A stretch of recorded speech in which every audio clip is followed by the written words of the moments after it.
good afternoon and a very warm welcome from the Trafford Centre here in Manchester, where it gives me so much pleasure to say finally it is fight week for Khan versus Brook. Now be honest, how many of you at home, hand on heart, could say that you ever thought that we would get here? I'm being honest, I never thought we would.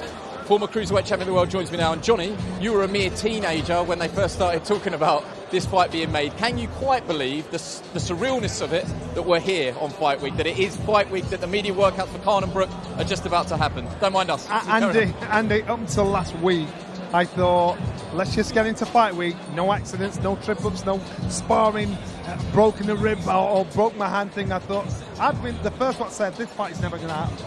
And I've always believed that because of what has been said, why it's not happening. So now we're here, hand on heart. This is such a buzz. Manchester is going to be one of the best cities when you're putting a big fight on, when you're putting a rivalry on. Because from the beginning of the week, you're walking down the street, people are just talking about that fight, who'll win. It creates debate. You'll have an argument with the taxi driver, you know. So once that debate started, then it's good. And the funny thing is, not many people would put the house on who they think would win. I'm one of them. Kell Brook from our gym, and I wouldn't put my house on it. Even though I know what it's completely divided, social media, isn't it? Every single clip that we put out, every piece of footage we put up, you only have to look at the comments. Team Brook. Brook's going to smash him. Khan all day. Khan's going to win. And it's completely divided. Just talking about the buzz, just have a quick look over your shoulder here. Listen, we're not going to start with the main events, but look how many people are already here. And the ticket sales for the event, you do think they probably could have done a stadium. That's how mad in 2022 this fight still carries the weight that it carries. And I can't even get tickets, so stop asking me, family. so what I'm saying is, that's a good thing. That is a really good thing. Now, if you're a fight fan, if you're not fortunate to have bought a ticket, get in a pub, go to somewhere and watch it with your friends, because this is one of those things that the winner, it'll blitz everything the loser has done in his career. The loser will retire. In my head, he retires. And the winner, you know, would be on that conversation, because the winner will be a gatekeeper for everybody else coming through, your Conor Benns or your Eubank Juniors, and that's what's going to happen. The uniqueness of this event is that both guys are in the final part of their career. We're not pretending that this is a 22, 23, 24-year-old Kell Brook and Amir Khan, but it has that uniqueness. It's the title of each other. How often in this sport have you done a rivalry as bitter as this? There's no world title on the line, but actually it means everything to hold bragging rights over the other guy. Nothing else matters on Saturday night apart from each other, and that is rare. When we saw the gloves are off, you saw one guy that was cool and very media savvy in Amir Khan. One guy that wore his heart on his sleeve that wasn't media savvy in Kell Brook. Amir Khan looked like a puppet master. He had Kell biting, pushing him back, pushing back. Brilliant. And so if you're going on score, you're thinking round one to Amir Khan. The reason why Kell Brook was like that is because it means so much to him. After it aired, Kell phoned me in the evening telling me about what the show, and I'm thinking, you were there and I was there. Did he do that thing where you argue with someone and you think, I should have said this and I should have said that? He was like a coiled spring on set, wasn't he? He can't hide his feelings. He cannot hide his, let's say it, hatred for Amir Khan. I text you a picture of your face from the gloves are off, and you say it's great to be back in the hot seat. That has to be one of the best gloves are off that we've done. And what was it like sitting in between them? The tension from the green room watching it was incredible. What was it like being in there? Andy, you know it's real. You know, we've had guests before when you thought, I can see through this. This is real. And it's not even stuff they say on camera, it's the stuff that they say off camera, what tells you how real it is. Now, I'm expecting a lot of skullduggery this week in regards to both camps. What, in a big fight week, you think there could be some dark art skullduggery at play? Surely not. So, well, I'm expecting it either from the fighters or the fighting supporters. You know, that's part of the game. That's part of the build-up to it. The fighters are the ones that can't get dragged into it like you and I. They get all getting excited when you see a crowd. They've got to come in and do the job. Looking at both fighters, how they're prepared, Amir Khan looked in brilliant condition, unbelievable. Kell Brook, again, looked in brilliant condition. Even Dominic's being cagey with me, and I'm saying, what do you think? And he said, well, he's done everything in training camp, so it's just a case of what he's got left when the bell goes. I'm like, I don't know what you just told me there. Amir Khan's camp is saying another thing. Terence Crawford's come over to try and to support, but he knows Kell as well, to support, to say, yeah, we're in there. what would Amir Khan have learned in such a short space of time with Bomac? I don't think a lot. So, again, there's so many questions you can throw up in the air. But, again, I have absolutely no idea how this is going to turn out. Just briefly before he let you go, 2 questions. Did Dominic Ingle ever down a pint of your sweat in the gym? And second question, what have we got to look out for today? What's the most important thing? These media workouts, there are either one or two things. Someone comes and does nothing to keep it all under wraps, or people actually come and try and show off to us a little bit fast hand. So what do you think we'll see from both fighters today? Just a little showcase, or will someone try and prove a point? A little showcase. All the hard work's been done. Dominic's not stupid to gas Kell out. They've done all the hard work. That was on Friday. And I'm quite sure Amir Khan's team will be thinking the same thing, where we'll say, we'll cool it down and just do our thing. In regards to Dominic drinking my sweat, I watched that and I thought, that is nasty with a capital N. And so he was just laughing about it. I'm like, but he's done worse things. Yeah. Which I tell you off camera. No, I don't want to know. And nobody wants to know. I think we're all still quite shocked by that. But listen, Johnny, we're going to catch up with you later. Thank you for setting the scene. We'll bring in Head of Boxing Development and big fight commentator Adam Smith. And Adam, I'll ask the same question to you. October 2012, you sat on the ringside set and the seed was sown long before then. Did you ever think that we would get here? And now we are here. Just quite how excited are you for what is a massive, massive event? I'm so excited, Andy. I really am. It goes way back for us. You know, when we used to work with Nassim Hamid and Johnny and Ryan Rhodes and the whole of Brendan's stable. And I remember seeing Kell when he was about 10 and he was on his hands and he went on his hands all the way through the gym at Winkerbank. And Brendan said to me, that kid's going to be something special. And I just thought, wow. I went to Athens and won this silver and was this protege. And then they sparred and the sort of rumours from that. Then we had them on the ringside set. There's been times where we've tried to make the fight. Frank tried to make it. Eddie tried to make it. And they've gone in different directions. And finally, it's happening. And I'm so excited. Yes, we wanted it 5-6 years ago, but now it means so much to them because it's all about this fight and the synergy of Kell Brook. And they've trained so hard, Andy, for this. They've trained like it was more than a world title fight because neither want to be the loser come Sunday morning, and they have to live with that for a long time. I think it'll particularly hurt Kell if that's Kell. So, look, he's taken himself away to Fuerteventura. He's got into phenomenal shape. He's back with Dominic, but then Amir has had the hardest camp he's ever had, and I was with them both last night. Okay, but they're both smiling. They're happy.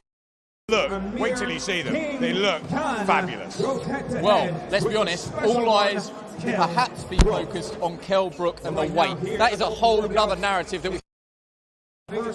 Well, you stood in front of him. Look, we don't know what he's going to weigh in this ring today, but it will be the first time for everybody on Fight Week in the flesh. Yes, we've seen interviews with him outside the Winkerbank with our colleagues at Sky Sports News, but let's have a look and see what he actually looks like. I'm telling you, I think the weight's fine. 149 is the agreed weight. Obviously, that was always going to be tough for Kell, naturally bigger guy. And, you know, there's contractual problems. It was difficult getting that side of it sorted on the deal. But it was, and Kell wanted the fight so badly that he took it at 149. And I think that he's weighing around about 152, 153, 48 hours before the weigh-in. I think he's absolutely right. And I don't think, Andy, that's going to be a big issue. Okay, so you can see that the Trafford Centre here in Manchester is filling up nicely. It is going to be standing room only, and it's going to be 10 or 11 deep. There's no doubt about that.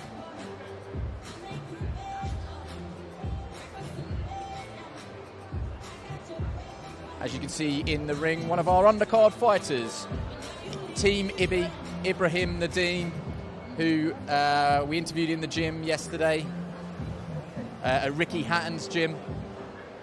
He's a local lad. It's great that Ricky's got a fighter on the show. Yeah, I mean, there is a real sort of parallel there, isn't it? It's going to be a very emotional night for Ricky coming back to the Manchester Arena, the MEN, as it was when he was boxing. And yeah, I would have thought it would be a very emotional night for him. It should be every time he comes back. But I think that still remains probably the standout night in Sky's boxing history. Of course, we've had Lennox Lewis unifying the heavyweight titles. We had Naz against Kelly, we've had Froch Groves, AJ, Klitschko, so many. But I think for a lot of us, that night when Ricky beat Costa Sioux at 2 in the morning, June the 5th, 2005. For everyone that was lucky enough to be there or who watched it, was a very, very special moment. There was no more popular fighter in our time in boxing, Andy, than Ricky Hatton. And to come back to the arena that was his, that he made his own, that we had so many wonderful nights, and especially that crowning moment for him and Billy Graham when he forced Costa Sioux to retire after 11 rounds was something special, and that still holds for me a very poignant moment. And I think for him, he'll love it. And I see Anthony Croller down there. Anthony used to sort of sit in the back of the Manchester Arena watching Ricky. Then he had his time in the arena under the lights, and Amir's had ups and downs in the arena. He got blown away by Brandis Prescott, then he came back and he beat Andres Kotelnik, Marco Antonio Barrera. There's been some great nights for him in there. And I think, look, there's been fantastic nights for boxing generally, and some great stories. You know, Calzaghe's probably greatest night against Jeff Lacey.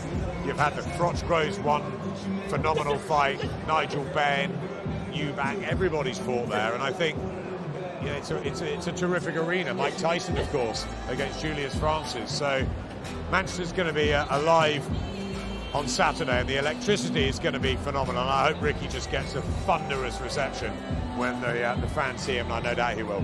Let's have a word on Ibrahim Nadim. Ibby, we'll call him. 5'10" bantamweight. I mean, what a nightmare. Yeah. Towers over me, and he's making super bantam. Tall and wiry. Yes.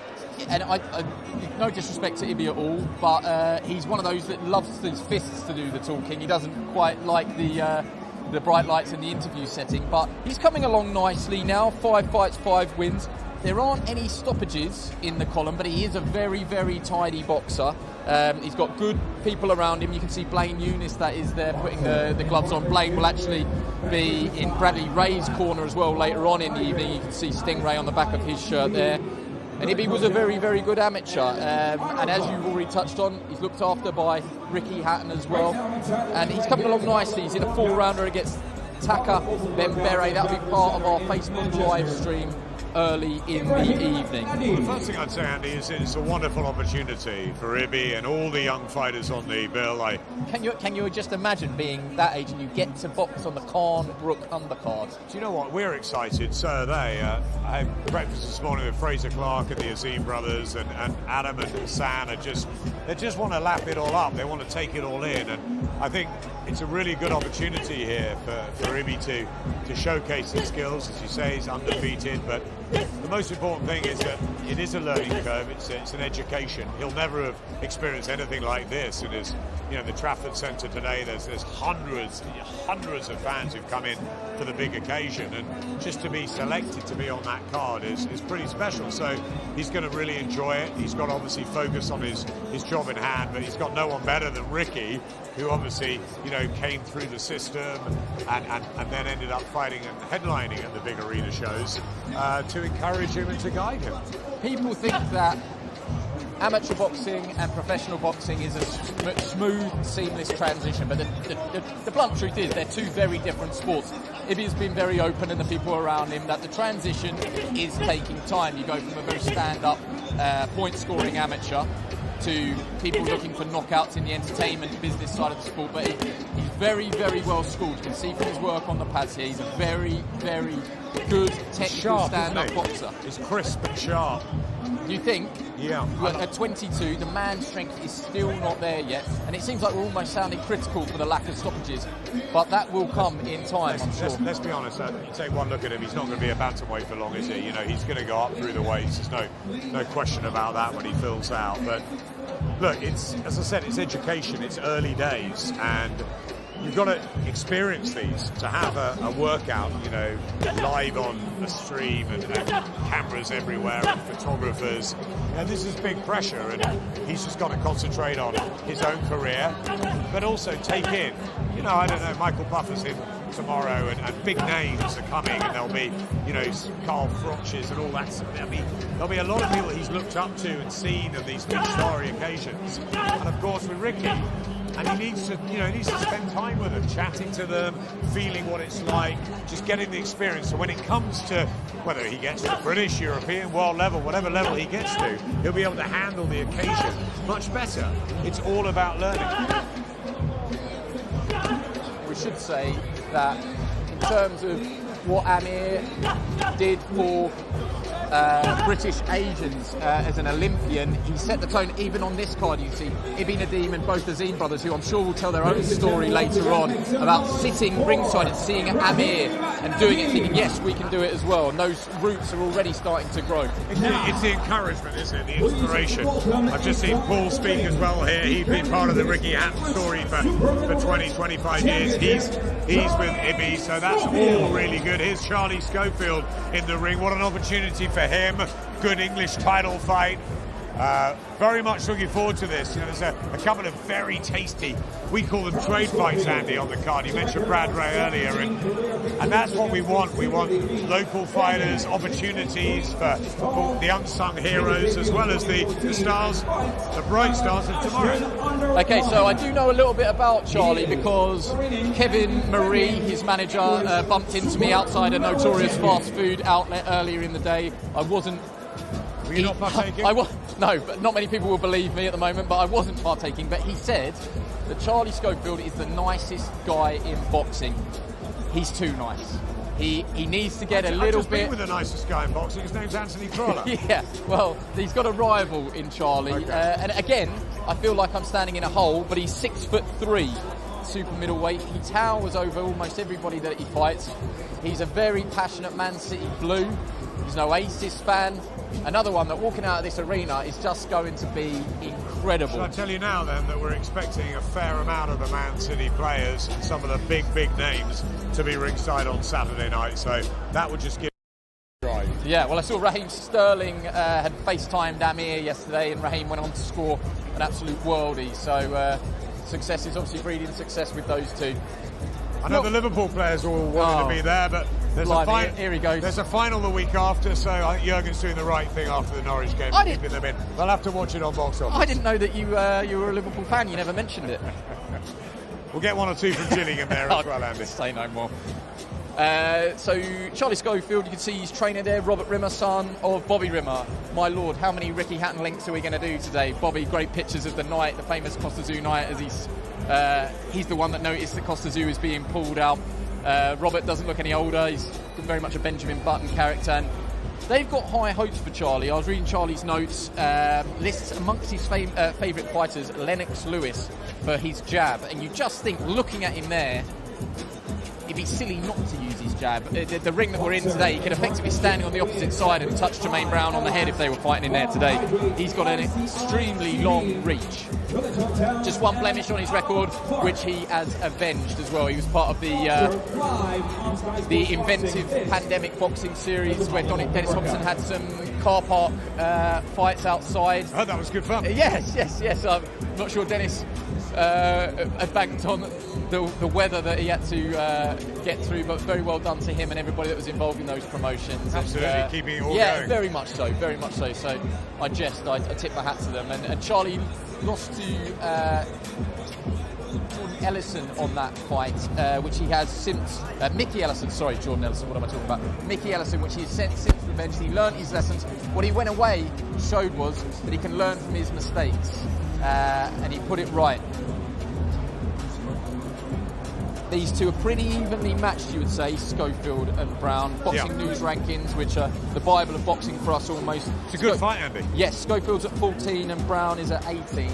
We probably know a little bit more about Jermaine Brown simply because he's been one of the success stories of the Splash Boxing Boxer Link Cup so far.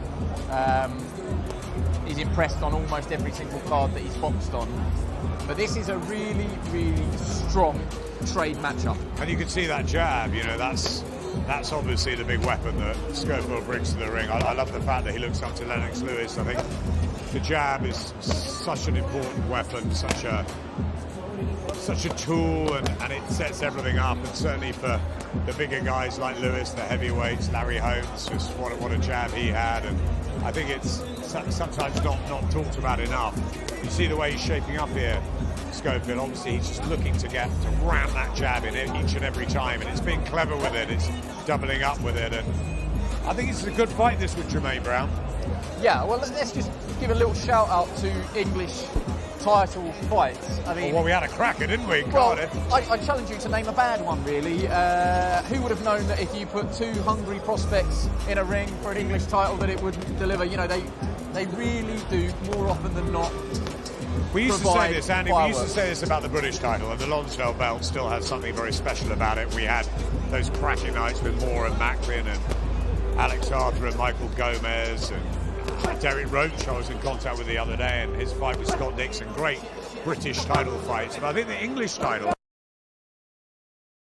it's a real stepping stone now. I think when it first came, people were thinking, well, you know, it's not the British. And I think now it's a very important for these guys who are just trying to get up and into the light.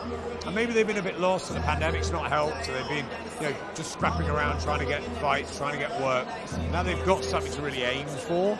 I think it's a really important belt, and I'm really glad, because we're getting these 50-50 matchups, and the fans are loving it. Yeah, very well said, and long may it continue. And the English title is just so good to see. It means so much to these two fighters.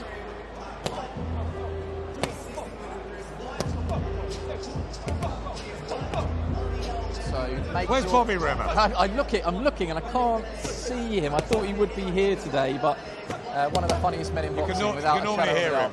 Yeah, without a shadow of doubt. Yeah, if he's one of the nicest guys in boxing, Bobby Rimmer definitely one of the funniest. I agree with that. Yeah, I think we need. Love spending time with him.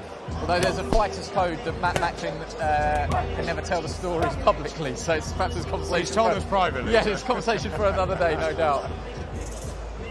So Charlie Schofield just wrapping up his workout here, the 28-year-old from Ashton-under-Lyne, they announced him from. I have to make this very, very clear. He wants to be announced from Droylsden, so we need to make sure that we keep him happy. Droylsden, Charlie Schofield. Either way, he's a local lad, and this will mean a hell of a lot to him. 18 fights, 17 wins. There is just the one knockout in the 17 wins, and a lot of that is probably down to the level of opposition he's faced. No disrespect at all, but fighters that know how to survive and not get stopped, more often than not, survive and don't get stopped. He's been in with his fair share of those. Just the one loss, like I said, that he has reversed. Done 101 rounds as a pro, debuted back in 2014. So he's not a fresh face novice. He's been around, he knows the game, and I'm sure when we get a chance to speak to him afterwards that this will be the platform that he feels can be the launch pad onto bigger and better things. I think it's the platform that everybody wants to be on. It's the big box office night, it's the sparkling attraction. We had a fantastic night in Cardiff, we've got one coming up in Glasgow, sandwiched in between. But this is one of those special nights. It's an incredible sort of main event for so many reasons. You got Tasha Jonas going for the world title at her third attempt, which is a terrific story, and a great chance for all this young talent to get a big viewing audience and see what it's like to taste these nights under the biggest and brightest of lights. I could see, unless my eyes are deteriorating even more, that over there behind that white pillar, Adam, if you come to me, is Mick Jelly, Amir Khan's amateur coach. Yes, it is. Yep. And good to see him. Really, Lovely to see him. really. And he's very near Joe Gallagher, who also has spent a lot of time with Amir Khan. But yes, you're absolutely right. There is Mick, who deserves so much credit for Amir's path to the amateurs and the Olympics. Just waving at him now. I don't think you can see us over here, but Mick Jelly, fantastic to have him ringside for the workouts. He'll always have a special place in Amir's heart and the great things he's done around Bolton.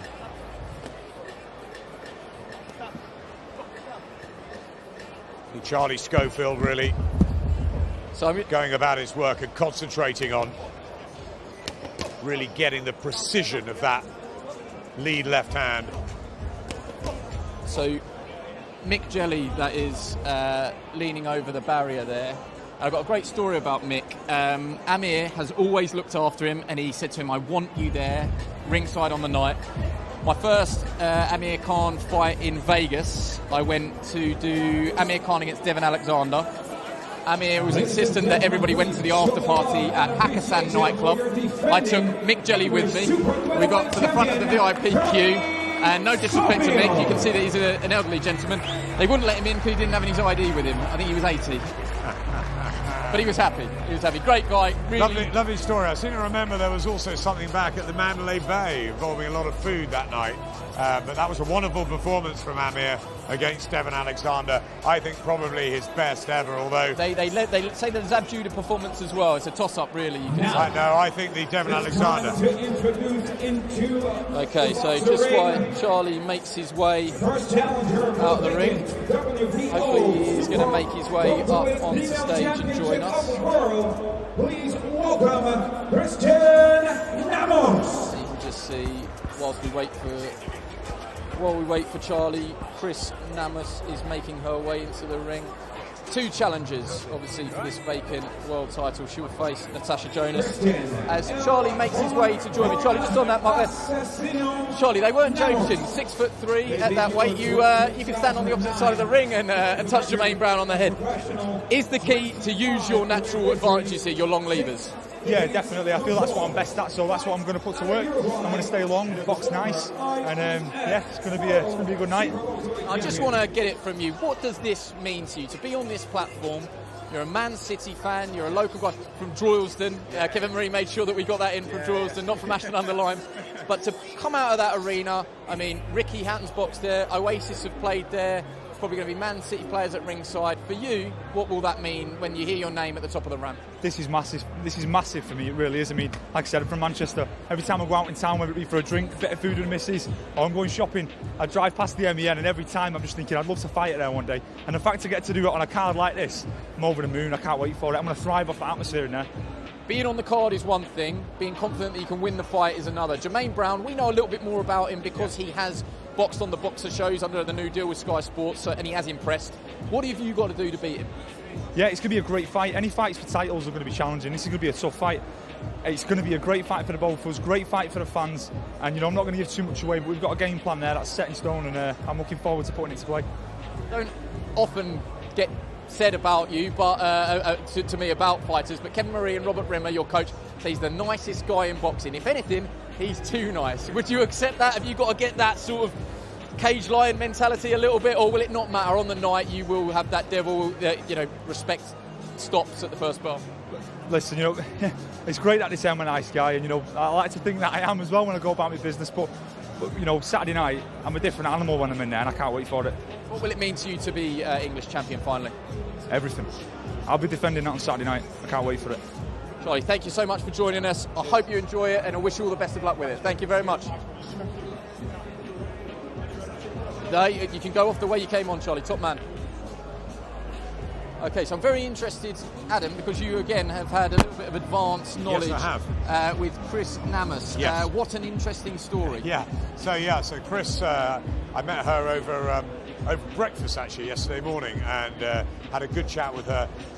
Her English is not incredible, but she speaks enough, and she is a fantastic story.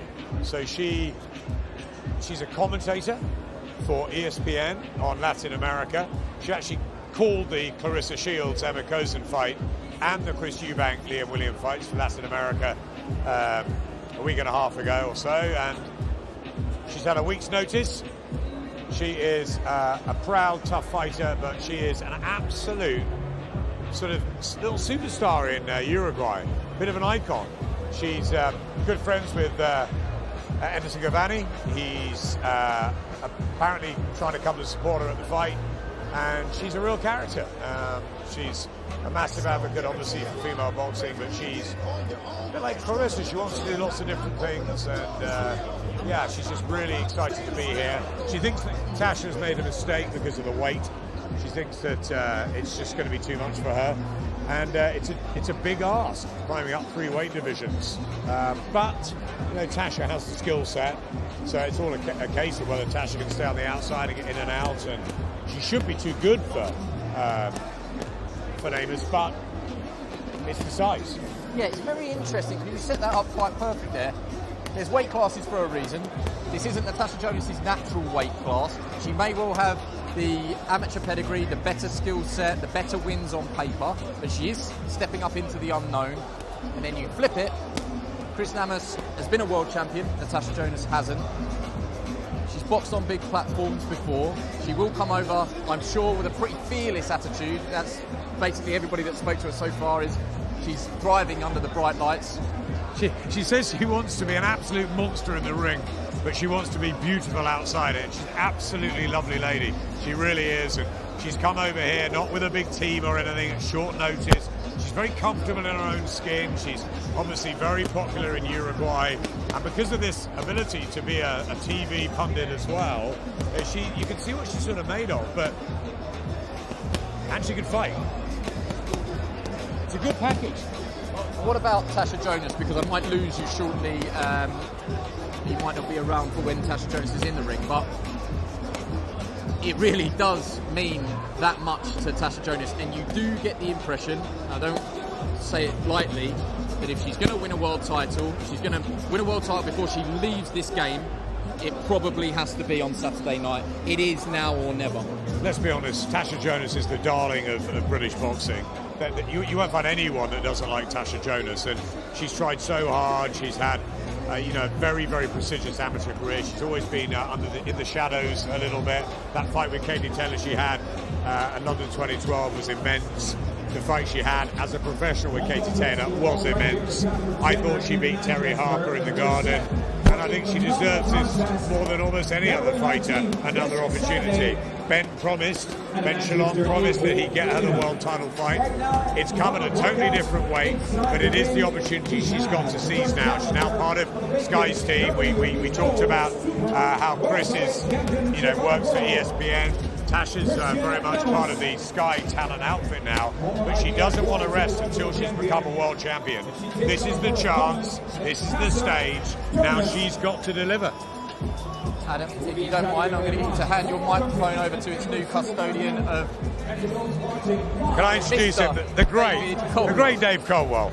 One of my great friends in the game. Nice to see you, Dave. Nice to see you too, mate. Well, Dave, talk about a man that has a little bit of an inside track on this main event on Saturday night, having been a former trainer of Kell Brook.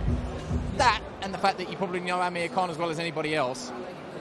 Same question, people are getting bored of me asking it. Did you ever think that we would end up here on fight week, that this fight is going to happen? Everything's crossed, we've wrapped it up in cotton wool, but did you ever think we'd even get to this part?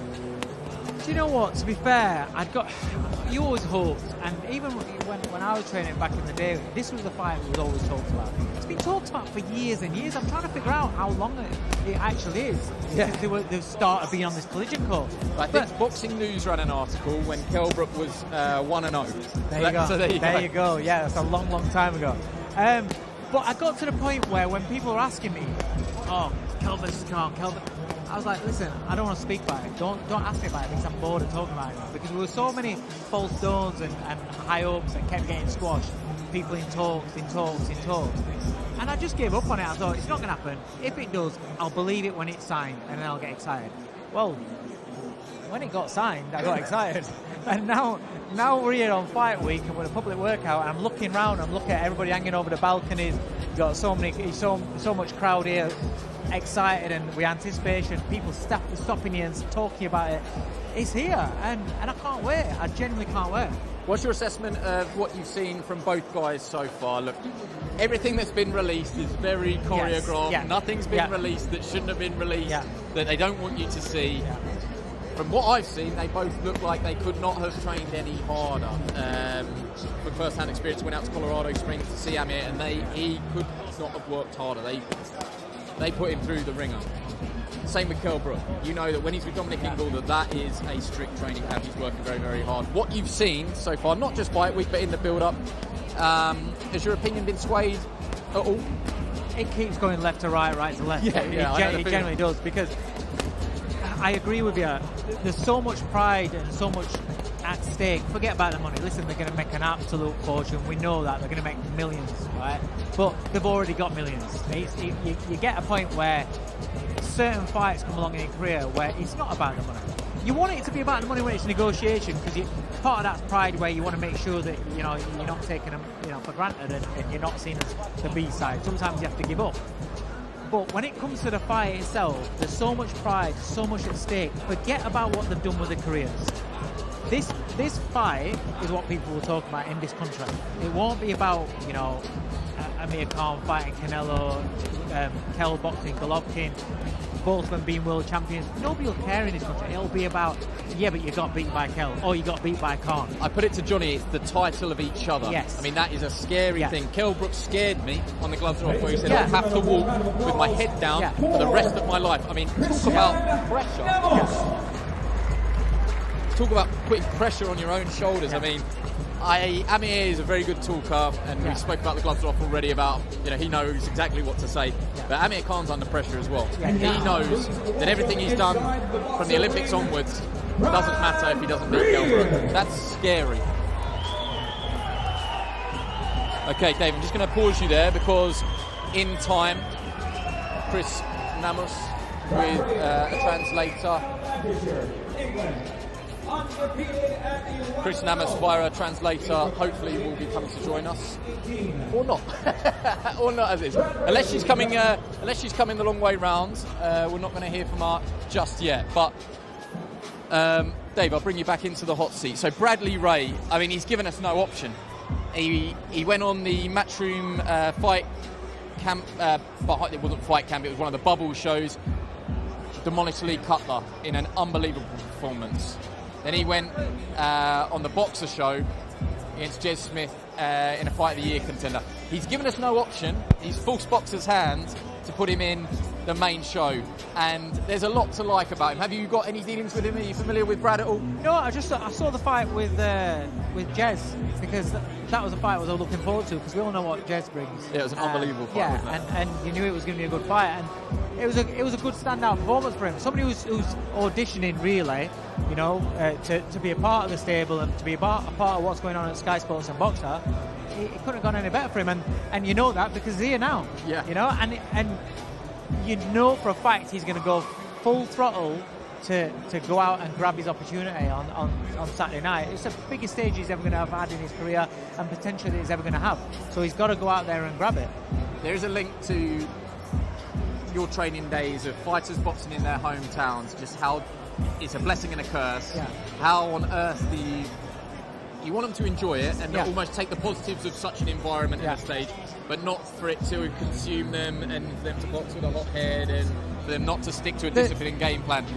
Brad Ray, I have to say, with Blaine Nunes, doesn't strike me as that sort of character at all. But if you could pass on any words of wisdom, what would it be in terms of trying to keep a cool head in a hot kitchen? You see, that's the thing, is we all want to box at home in front of our hometown, packed out arena, everybody singing your name and screaming your name.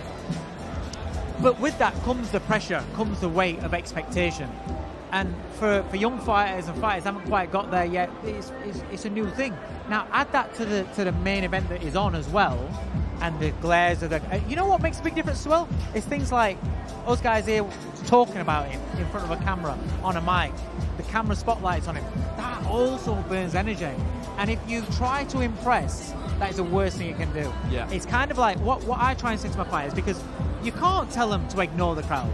I like them to enjoy your ring walk, soak it up, enjoy the ring walk. The minute we get into the ring, switch on, forget about the crowd. Don't try to impress the crowd. Don't respond to the crowd. It's all about you, him, and listening to your coach. So Brad Ray is taking on Craig McCarthy over 8 rounds at middleweight. McCarthy, he's not here today, but we will see him tomorrow. 9 fights, 8 wins, 2 of those inside the distance. He's just got the 1 draw. And you have to tip your hat to the matchmakers. Again, it's a very, very competitive fight on paper. First observations from Brad Ray in the flesh. He's a tall lad with long levers. Very tall, very, very long levers. And that gives him a lot of advantages in his fights. And got some pop about it. So you don't have to be a one-punch knockout merchant, but when you can have a little bit of a dig, and you've got those physical attributes, it makes it very, very hard for a majority of your opponents to get on the inside. Because everybody says, oh yeah, you need to get on top of them, you need to get on the chest, but to try and get past those levers is quite a dangerous thing.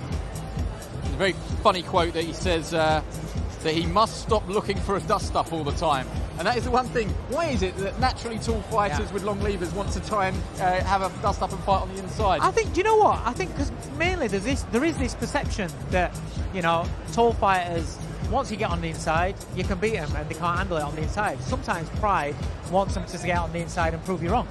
Dave, I'm just going to pass your microphone over because we are actually now going to talk to Chris Namus and with expert translator Joe Forbes. Chris, just come and stand on this mark for us on the floor here. Christian. Okay. Hola, Christian. Joe Forbes is going to help us translate it. Just how happy are you to be here, and what does this fight mean to you? I am really happy. I think this is a big opportunity for me, and I do everything for win this fight. Do you know much about your opponent, Natasha Jonas? What have you seen of her? ¿Qué pide Natasha? Yeah, I see 3 or 4 fights about she, and I think she's really good opponent, and this is better for me. I am good boxer, good technique, she and me, and I think this is perfect for the big show. Just finally, how confident are you that when you wake up on Sunday you will be a world champion again? I am, when I say yes for this fight, I only think I am can win. Yeah. And I think I win. Very good. Saturday. We didn't need the translator. Hablas inglés muy bien. Muchas gracias. Thank you so much. No. No, let's not get into that again. Thank you very much. Muchas gracias. Hasta luego. I mean, I said I'd never speak Spanish again, Dave, and that just proves why I should never speak. No. You're getting to be an expert. That proves why I should never speak Spanish makes again. Perfect. No, she speaks better English than me. So Christian Namus, she'll be taking on Natasha Jonas. They're both the challenger for the vacant WBO title on Saturday night. Third time lucky, Natasha Jonas will be hoping. But back to this one in the ring. Bradley Ray, he's got some fans here today already. He's a boxing nut really, because I see him at every single show. He's always there. He loves it. He's a very articulate young man. He only seems to be in very, very good fights. Yeah. And he's a welcome addition to the boxer stable. And if I could use it in a positive term, he's got the perfect style for television. So we've got very, very high hopes for him.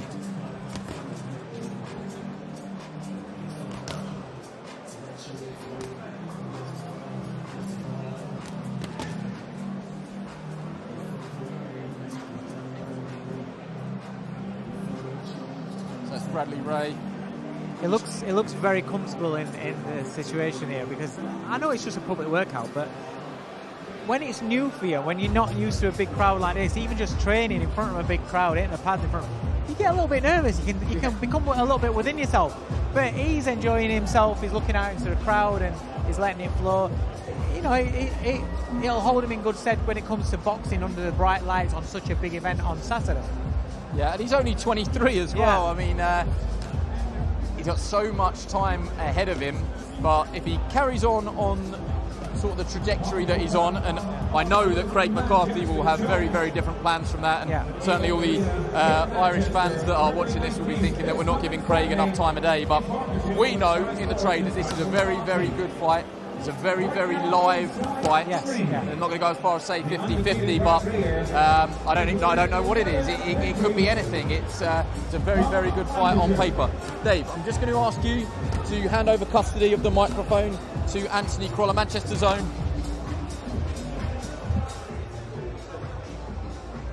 Who's going to come and join us shortly. Dave, thank you very much. Anthony Crolla, delighted to see you here. Before he wraps up, just give us a little bit of an inside knowledge on Bradley Ray from a Manchester fight scene perspective? Yes, Brad Ray I know very well since he was a chubby 12-year-old boxing in schoolboy championships, and no, I genuinely mean it. It makes me really proud to see him on this stage. He's a lad who used to come out with his club, St John's, you know, supporting me in a big way. He's got a great mother and father behind him, and him and Blaine have started something, well, from the start right through now. It's a great journey they're going on, and he looks a prospect for real, and I rate him very highly. I see, when I look at Brad Ray, I think he's very, you know, it's high praise, but very Callum Smith-esque. Yeah, okay, so straight away, not just, you know, neither will thank me for it, but facially they do look similar. There is a likeness there, but in terms of his size, his stature, the way he shapes up, there definitely is a bit of Callum Smith there. You can't deny that. There is, and for such a tall fighter, just like Callum, he fights very well on the inside, hits the body well, and you just did the little reception he got then. He'll sell a lot of ticks, and he'll get a great sport on there Saturday night. While he's making his way up to us, you know him on a personal level. Every time I see him, he just seems to be loving it. He just seems so happy all the time. I see him at every show. He's a bit like yourself. You see him at, 9 times out of 10, he'll be ringside at a show, beaming smile on his face. He's a real fight fan. He lives the life of a fighter as well. He loves the sport, and he's just always looking to improve. A real student of the sport as well. And like I say, I think it's great to see young fighters like that getting this opportunity. Just finally, for someone like him, you had it. Boxing at the MEN, the Manchester Arena, as a Manchester born and bred fighter, it must just mean something different to you. It means the world to us. Like I say, I grew up there even before Ricky. You know, your Joe Calzaghe's, your Nazim Ahmed, some of the greats of British boxing at the arena, and then obviously our own Ricky Hatton. So to fight there, being big fights there on that night, it was living the dream. But he is just about to make his way up on stage. So Anthony, I'll stay with us because I'll come back to you. But Bradley Ray is just making his way up onto the stage now. Okay. Bradley, good to see you. How are you? I mean, I've never not seen you smiling. Yeah, I'm happy, mate. I'm happy. It's fight week. You know, it's finally here. It's been a long time coming, and you know, what a better place to do it than in my hometown. You know, on the biggest stage possible. You know, it's a massive fight on Saturday night, and you know, I'm just privileged that I'm involved in it. You know, I'm part of it, so you know, I'm happy. You've given us no choice. So the win over Lee Cutler was explosive. I mean, it just came out of nowhere. I know you felt very confident that you could do something like that. Then the last fight against Jez Smith, it ended up on Facebook. We've all learnt a lesson there. Fight of the year contender. You've given Boxer and Ben Shalom a headache. You can't leave you out anymore. Presumably that's exactly what you want to do every time. Give me the platform and I'll deliver. Yeah, definitely, 100%. 100%, that's it. You know, I've had a few people asking this time when I'm going to be on the card or whatever, and you know, obviously I'm not sure yet, but you know, it doesn't matter to me. You know, like I said, this is huge. This is on a massive stage in my hometown, and you know, if I'm on a little bit earlier again, so be it. You know, I'll make you regret it again. And, you know, next time, you know, I'll win my way up the card. No, you're higher up the card this time. You gave us no option. Tell us what you know about your opponent and what sort of fight we can expect. Yeah, so he is undefeated. A bit older than me, a bit more mature than me. You know, my team have actually been up against him before. So his one draw on his record was against a former stablemate of mine. So Blaine and Ricky have been in the corner against him before. You know, they've had camp against him before. And, you know, although it was a draw last time, it's going to be a different outcome this time. You know, I know his game and I know that he comes to fight, and, you know I do. Well, I'll leave it at this. I don't want to do you down because you might listen back to this later and hear me say it. You've got the perfect TV style. We love it because 9 times out of 10 we know it's going to be entertaining. I've also read the quotes from you that you said, maybe I should not get in so many dust-ups. We don't really want to hear that. I say that now. Wait until I'm in that arena and, you know, there's 20,000 manx on the feet. Exactly. Blaine Eunice isn't close, so he's not going to tell me off. But when the lights come down, it is just you and him. It's good matchmaking again, we feel. What sort of fight do you think we're going to get? No, I think it's going to be exciting. Again, you know, I've shown in my past 2 fights, no matter what it is, no matter what I offer, it's exciting, whether it's knockouts or, you know, fight of the year contenders, like you say, you know, so whatever it is that I'm going to bring on Saturday night, you know, people are going to want to tune in. Brad, you're a top man. I wish you all the best on Saturday. Go well. Thanks very much. God, very nearly got left hanging there live on TV, which nobody wants.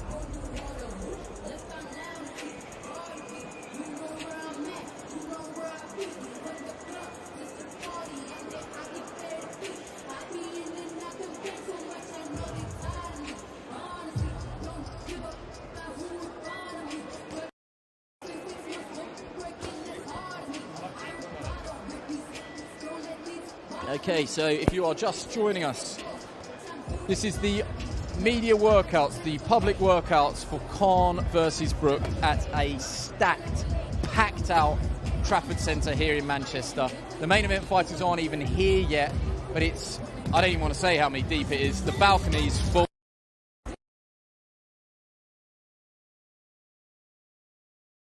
It really has caught the imagination of everybody, and it sets us up perfectly because Hassan and Adam Azim are two very, very bright prospects in the game, and I know that they would have been desperate to get on this card.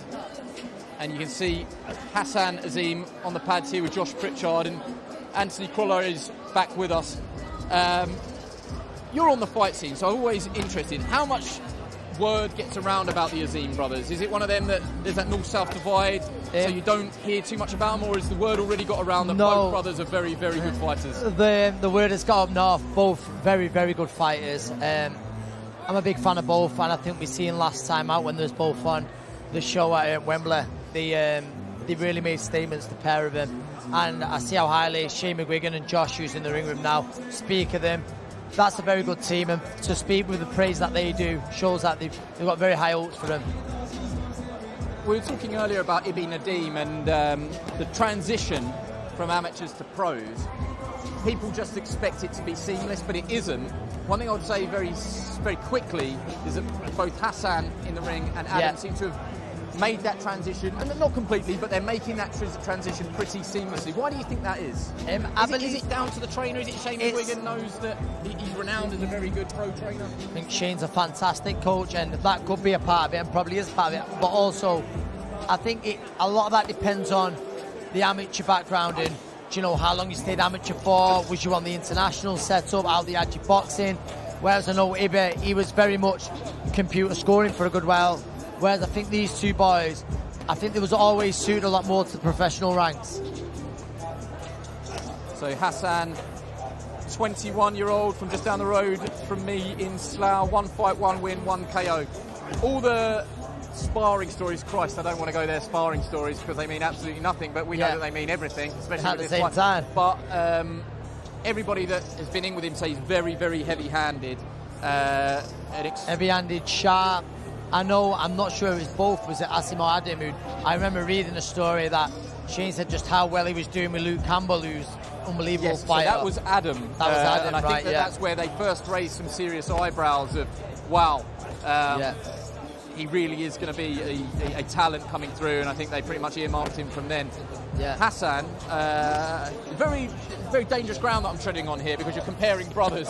But I think if Adam has the more all-round game, Hassan has the spiteful punch power. I don't know if I'm going to upset a few people by it. Probably, the people I'm going to upset are probably the brothers. But I know that Hassan is renowned as a very, very spiteful puncher. I think you can see that on the pads here. I know they're only touching at times, but Hassan, you can see very, very sharp. You know, leverage again, someone taller, but the leverage gets behind the shots. Very sharp, you can see. So he's taking on MJ Hall.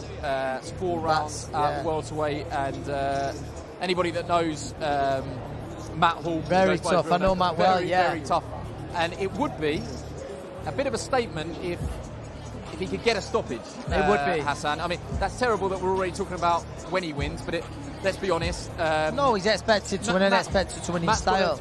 A job booked in 2 weeks after. He doesn't want to get stopped. He's going to aim not to get stopped, and Hassan, I know they're going to... Rounds is no bad thing at this stage of your career, but at the same time, he's going to want a stoppage as well, because that is a little mini statement. Without a doubt, I know Matt very well and how proud he is, and there's very few who do manage to get him there side of the distance. You know, you say, you know, he'll have the tag as a journeyman, but he's someone who takes that very serious as well. Very rarely do you see his fights go early, so, you know, to get the stoppage, it'd be huge. While you're here, because I don't know how long we're going to have you for before we lose you, it's so distracting here because you look down and you just see people.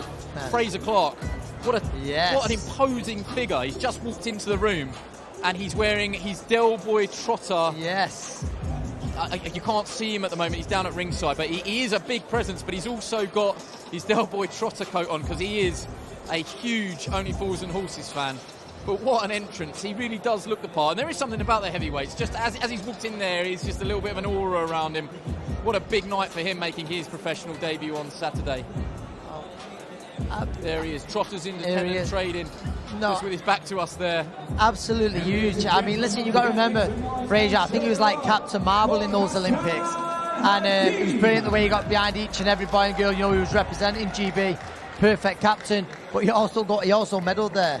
So, listen, he's probably not got time on his side, but it's going to be an exciting journey, and it's good to get it going on Saturday night. Yeah, lazy comparison, but Joe Joyce is someone in that mould that turned pro later on and is in half a rush, and they can rush it because these guys have got the proven amateur pedigree. So Fraser will have that. I'm sure that Saturday will be to ease him in, but they are going to want to take him faster than you would say, a lightweight prospect, for example. Without a doubt, they've got to fast track Fraser because the time isn't really on his side. But then at the same time, you look at some of the fights he's been in his amateur, the level he's been at for so long. I mean, if it wasn't for Joe Joyce, or maybe Anthony Joshua, you never know, he might have gone to the Olympics before. So he's been around a long time, a quality operator, so you can match him tough. Well, stay with us. I'm just going to steal your microphone because Hassan Azim is going to join us very quickly. And it's quite a nice segue. Hassan, great to see you. How are you, first off? How is everything? No, really great. I'm really, really excited about this. It's a good turn up. I had to be on the undercard of two great fights, Amir Khan and Kell Brook. It's just a privilege. It's like a dream come true. Yeah, no, set that up for us because we're going to get on to your fight on Saturday later on in the night, but I can't remember if it's you or your brother sat on your dad's knee, the photo that's doing the rounds. That was my little brother. Yeah. Amazing. If I put it like this, what does Amir Khan mean to you, and how much of what Amir Khan has done has been an influence on what you're doing now? So, when I first started boxing, my first ever video I ever watched was Amir Khan. And all I ever watched was Amir Khan when I first started boxing. And don't get me wrong, Kell Brook is a great fighter too. I've seen some of his fights, but that's been up to a couple of years. But Amir Khan has inspired me and motivated me to do boxing. And I remember he came down to Slough once and he signed my gloves. I was only like 12 or 13, and I had to be on undercard for him. It's just great. What's that going to be like, do you think, when you're standing at the top of the ramp, 22,000 sellout, it's a big platform. You struck me straight away as the sort of character that is going to thrive. It isn't for everyone. You know what I mean? There's a lot to be said for going 10-0 on non-TV circuit, but this is a big platform. How do you think you'll feel just before you ring walk? No, I love it. Like being in front of thousands and thousands of people will always improve my performance, and I'm really, really excited. I'm not really nervous at all. Just kind of wait, and then it's just such a big blessing to be on Sky Sports on the card. And to be fighting on the Sky Sports box office as well on TV channel. And are you enjoying I'm going to use the word fanfare, but in a positive way, the fanfare that's around you? If I had £1 for every time someone said the Azim brothers are the next big thing, I'm not going to say I'd be a rich man, but I'd be richer than I am now. Is this a pressure that you're welcoming? You've got pretty broad shoulders, but there is a little bit of pressure on you now because that reputation is following you around. Well, listen, I've got a lot of fans, and the fans love me because of my performance, and I will show you this week what my performance is like. I'm going to box, and if stoppage comes, it comes. If it doesn't, I'll show you how you properly fight. I need to be honest because you might watch this back. I said to Anthony Crolla, when people talk about your brother, they say unbelievable technician, totally all-rounded. When they say you, they say he's a savage puncher. He's very, very heavy-handed. Is that an insult, or is that going to cause a rift between the two brothers? Should I have stood further away when I said that? Nah, Adam knows that I punch harder, but Adam, he hits hard too. But with Adam, it's like when you're chopping a tree down, at the end of the tree, it will fall over. That's what kind of fire Adam is. Like he'll use his jab and lay on the ground, you'll feel it, and then right at the end, he will chop you down. And with me, it's just if I land a perfect shot, you either get hurt or you're going to go down. I just need time that one shot and that's it. Just on your opponent, MJ Hall, Matt Hall, he's a tough man to stop.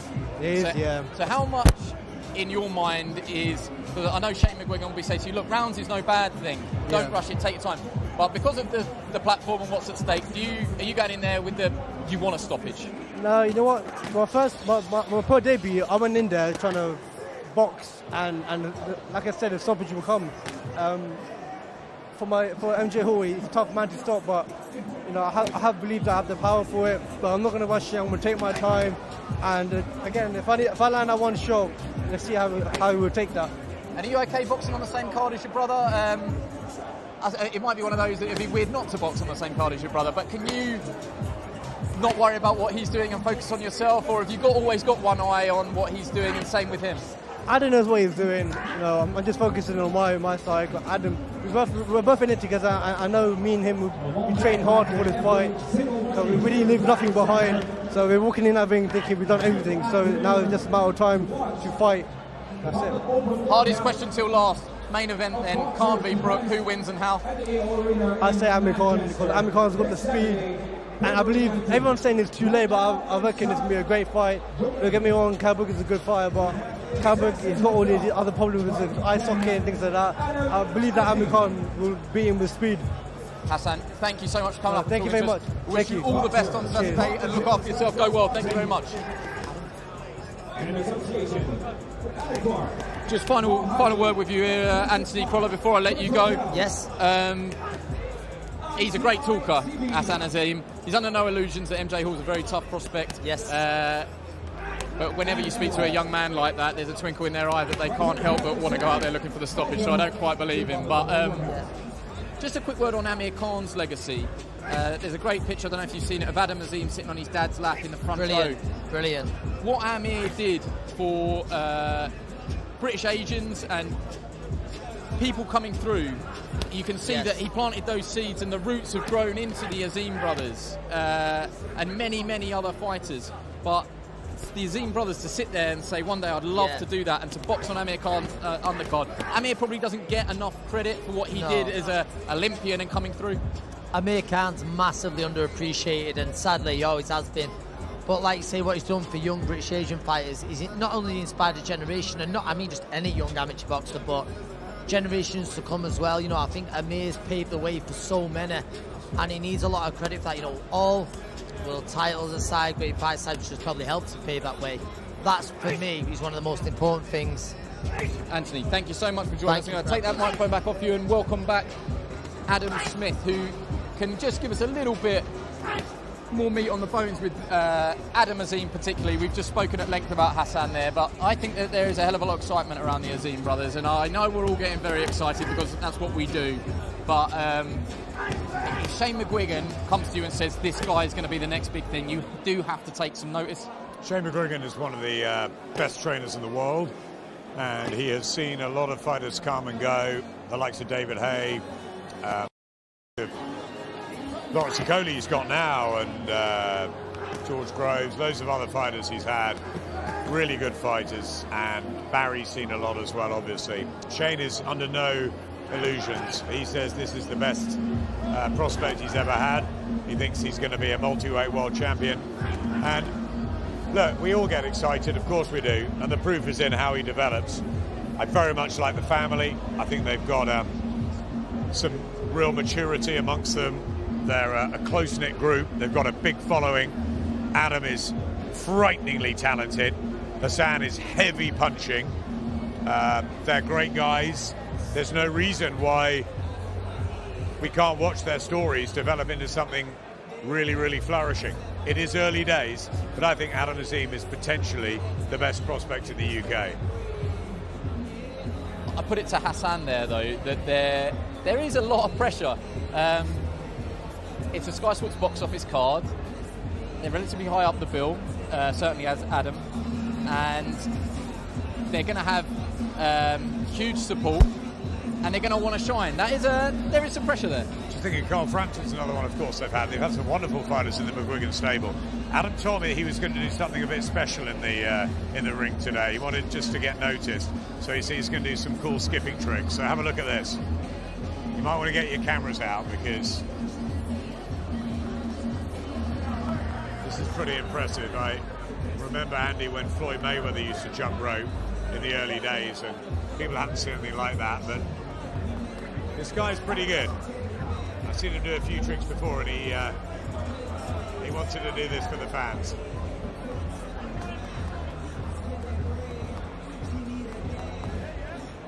Ladies and and gentlemen, please make some noise and Yeah, you don't need me to talk over that. Wow, that was impressive. That was impressive. Very good. Yeah, he's a really likeable guy. They both are. I think they're going to take Ben and Box are going to take Hassan a little slower, but Adam, I think, can be fast-tracked. I think he won so much as a youth amateur, and they wanted to turn professional. He's only 19. He's got so much ahead of him. Adam, I'm just going to welcome Adam Azim up to our interview position. Adam, how are you? I won't keep you long. Thank you very much for joining us. We are live on Sky Sports. That was very impressive. We got word that you were going to do something for the fans at the end there. Very cool. Very, very cool. Very good, skipper. Just how much are you looking forward to Saturday night, and what do you want to show us? Just can't wait for Saturday. I've been working really hard, and this is where my time to shine and show a lot about me. I'm finding a lot of people, and I just can't wait to get ready. Your brother, if anything, he doesn't lack any confidence at all. He was like, this stage suits me. 22,000 sold out. Amir Khan's undercard. Your thoughts on that? What will it mean to you to stand at the top of the ring walk there with a sold out Manchester Arena and everything that's at stake in the main event, but focusing on yourself? Just what do you think that will be like? Have you dared to imagine that yet? I've been dreaming since I was a kid. Like first time fighting on Sky Sports box office and fighting in front of 23,000 people. It's a dream come true, because I was back in 40 years ago, ringside at Amir Khan. I was only 5, and I said to my dad goes to me, "You're going to fight here one day." But 15 years later, 14 years later, fighting on the same undercard as him, and I'm fighting in the same arena. So that just shows a lot what it means to me as well. Just one word on that. Have you posted that on your social media? I've seen it doing the rounds.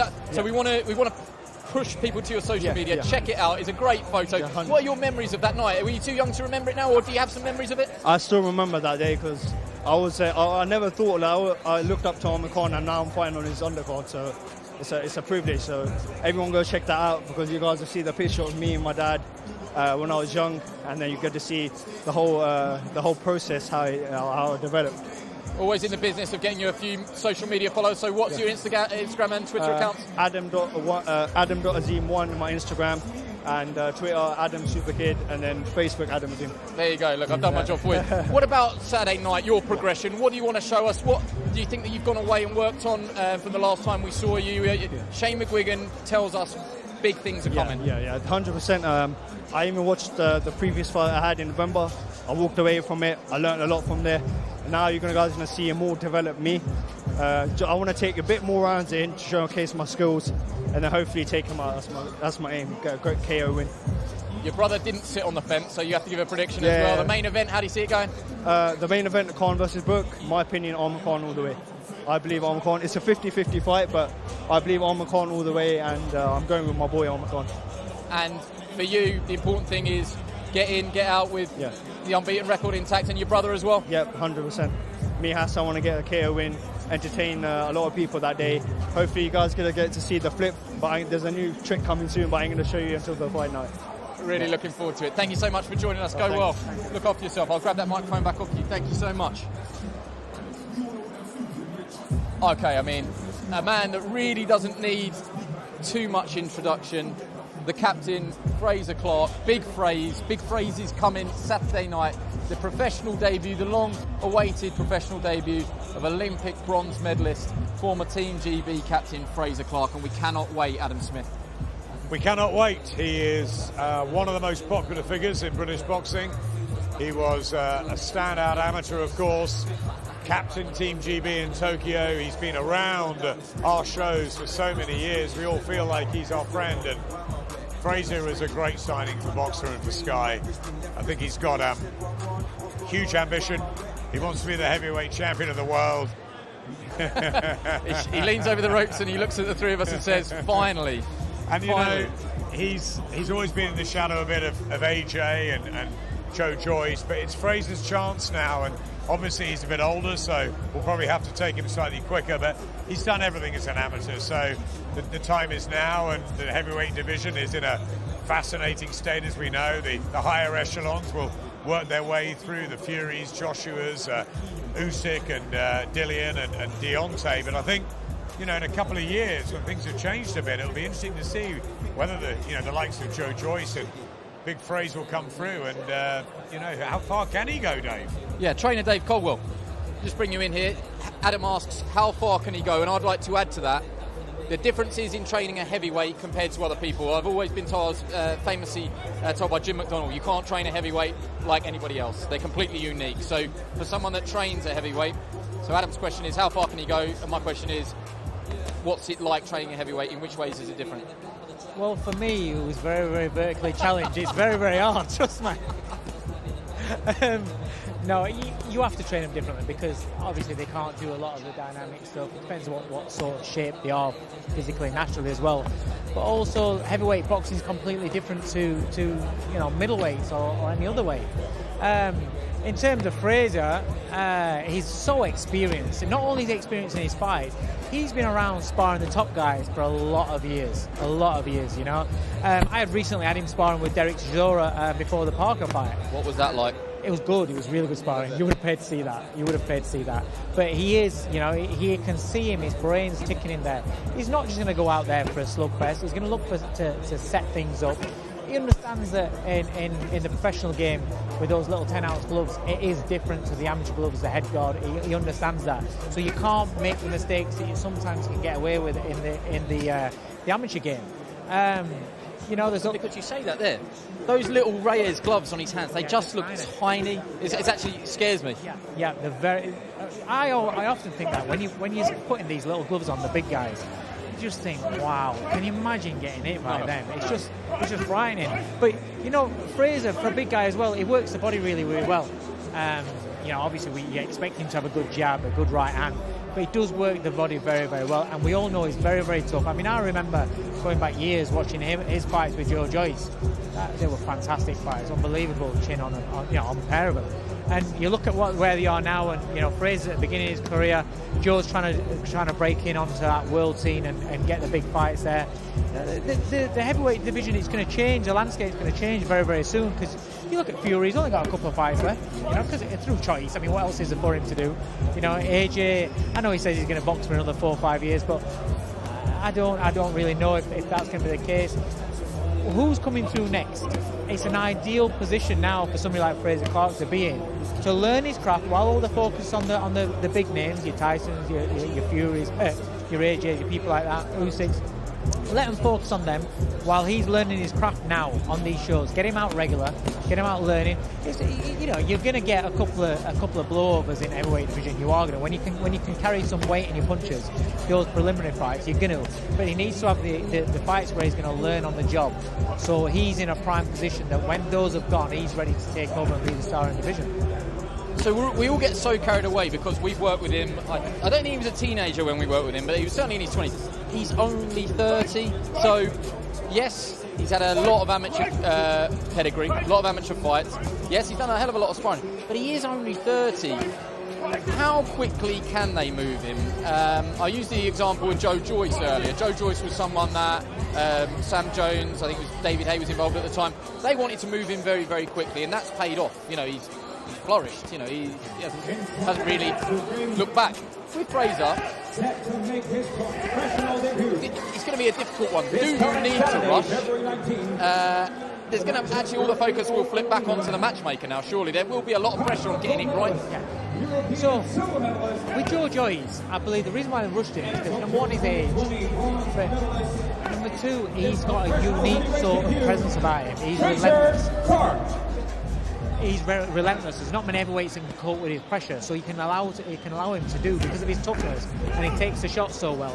His style of boxing can allow it to be rushed a little bit more. With Fraser, he's a little bit more conventional, so you have to be a little bit more careful because he will, he's got to learn more about the defensive side of things. In sparring that I've seen before, he does take the odd shot, so he needs to tighten that up a little bit, and that needs to be done in time in fights as he's being built up. I'm nervous for him, and this is terrible because we are completely neutral on the night. We can't have bias. But I think anybody that watched the Olympics, I think anybody that has followed Team GB's journey, anybody really that's followed AJ's journey, I know he won't thank me for that, Fraser, because because he's very much his own man now. But in terms of Team GB, he was the captain. He was the man that you saw him on every ringside shot of the McCormack's fight. Galal Yafai, I'm sure he would have loved to have been here. He was there for everybody else, and I know that everybody now is on his own journey. He's going to want to be behind him. There are those nerves because it's the heavyweight game. My God, I'm coming out with all the cliches today. One punch can change it all in the heavyweight game. I just hope he gets everything out of the pro ranks that his efforts deserve. Yeah, definitely, because like you say, we've known him as a personality. Forget about the boxing side. He's been doing security around the boxing. I know. It's very difficult for me not to be biased because he saved me from many a ringside skirmish when he's been. Let's put it that way, where he's been looking after us. And he used to enjoy those skirmishes as well. I remember it well. But yeah, he deserves everything he gets because he has got a good heart, and like you say, he's a leader. He isn't just a captain where you give a label to somebody.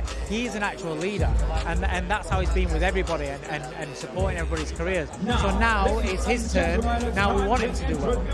Into the ring, the undefeated 6'1", please welcome Vidal Riley. Okay.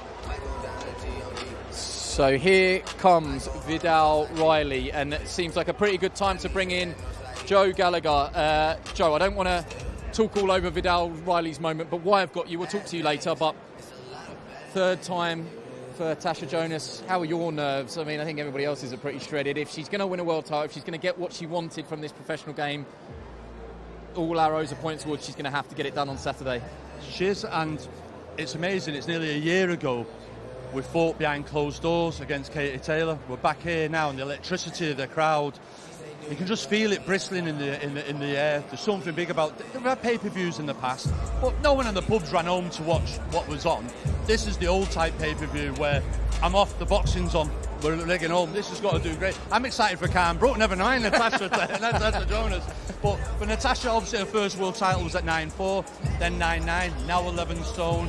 It's a huge fight, difficult opponent, good opponent, former world champion, and huge motivation for her to become a two-time world champion. She's a good fighter if you've seen her on the pads before. This is no gimme. She's been in 5 world title fights, been a world champion herself, acquitted herself very good against Cecilia Brackhouse. And I've said to Natasha this week, stay off social media, stop listening to this, oh, you've got this, you've won this, third time looking, all that. Goes out, you've won nothing, so your hands raised. Yeah. So you've got to stay focused. Because my question to you would be, you would think amateur pedigree, technical ability, from what's available to view, I'm sure, I know what you're like, you will have seen every single second of Christian Namos's fights that are available, but it looks like technical ability, amateur background, it's all in Natasha Jonas's favour, but there are weight classes for a reason. 100%. She is stepping up into a weight category really that is fraught with danger. What have you done with her? What is Natasha Jonas going to weigh, for example? Is it one of them where you don't want her to put on too much weight? No, exactly. Now, I remember years ago, John Murray used to spar at 10 stone 2-3, brilliant. Then he'd spar at 10-8, 10-9, was sluggish and one of the worst. And I've said, Natasha, just because it's 11 stone, it doesn't mean we have to be 11 stone. You're performing weights 10-3, 10-4 when she got in the room with Kater. That's at her best. So we've got to put 3 or 4 or 5 pounds to get inside the limit. But there's no need us having to get up to 11 stone because it's extra weight. It's like putting a weighted vest, a stone weighted vest on you, and ask you to have the same legs as you did at 9'4", 9'9", and she can't have that. So she's got to hydrate well. She doesn't have to hydrate, to be honest, Andy. I mean, she's just turning up and eating what she wants, you know what I mean?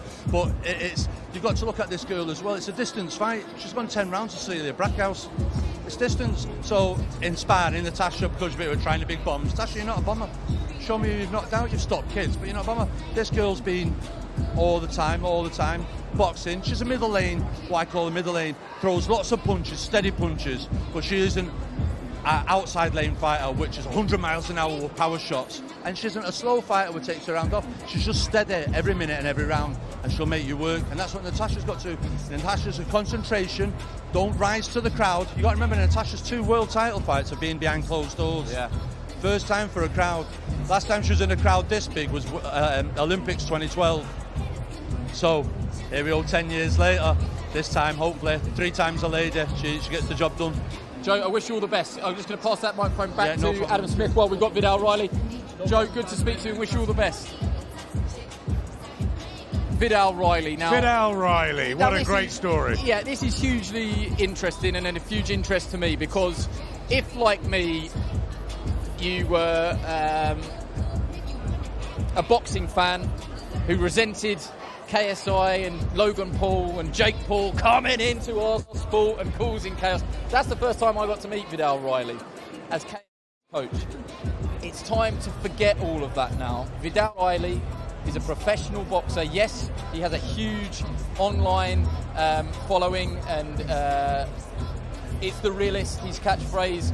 Everybody knows him for that, but this is professional boxing, and he's here to show everybody that actually I'm a professional boxer first, and everything else that comes with it shouldn't be forgotten, but I'm a fighter first, and that's what he wants to show us on Saturday. Well, there was a big debate, wasn't there, about the whole sort of YouTube entry into KSI, Joe Weller, and obviously we covered KSI and Logan Paul. We had a lot of fun with it, and we opened our eyes and saw what Instagram following does and YouTube, and it was very exciting being around it. Commentating on KSI and Logan Paul alongside Bazinga and Joe Weller was a real eye-opener, and I got to know Vidal during that. We all did, and what I found very quickly is that fighting is first and foremost for him. He wants to be a boxer. He wants to be a great fighter. He's learnt in the Mayweather gym. He's excited about his career, and he does want people to take him very, very seriously. So he's unbeaten. This is his pro debut, so to speak, in the UK. He's in with an old campaigner who, we've seen before. So good yardstick, and I think only his 5th fight. And for Vidal, it's an opportunity to show us what he can do in the ring as opposed to online. And we know how much of a character he is. We know what a big following he's got, and that's a great start. But let's see what he can do in the ring. I'm excited about Vidal because I know how keen and hungry he is, and I know he's got ability. Yeah, so we put out a really nice piece not so long ago of Vidal watching some of his amateur footage back, and you just got to look at what he achieved as an amateur. West Ham ABC, he wore that vest with so much pride. 7 national titles, junior European silver, qualified for the Youth Olympics where he reached the quarterfinals. He's capped in England. Yes, a real pedigree before all the YouTube and KSI stuff even occurred. And whilst I can't say that I know how Floyd Mayweather operates, I don't know there's many people who lay that claim, but Mayweather Promotions wouldn't just take on anybody for the sake of taking anybody. They saw Vidal Riley as a prospect, and that's exactly what it is. He's only 24. I think a lot of people view him as slightly older than that, because again, he's been around on that scene for a long time. And he'd have learned a great deal, Andy, out in the Mayweather gym with the likes of Badu Jack and all the stable. Andrew Dabiti, with him. And I think that he's come back here. He wants to set his career up in the UK. He's obviously, as we've said, he's got the eyeballs on him. So it's a case of knuckling down and really making a career of it, and not just sort of playing at boxing. You can't do that. He's had the experience of being a good amateur. Don't waste that.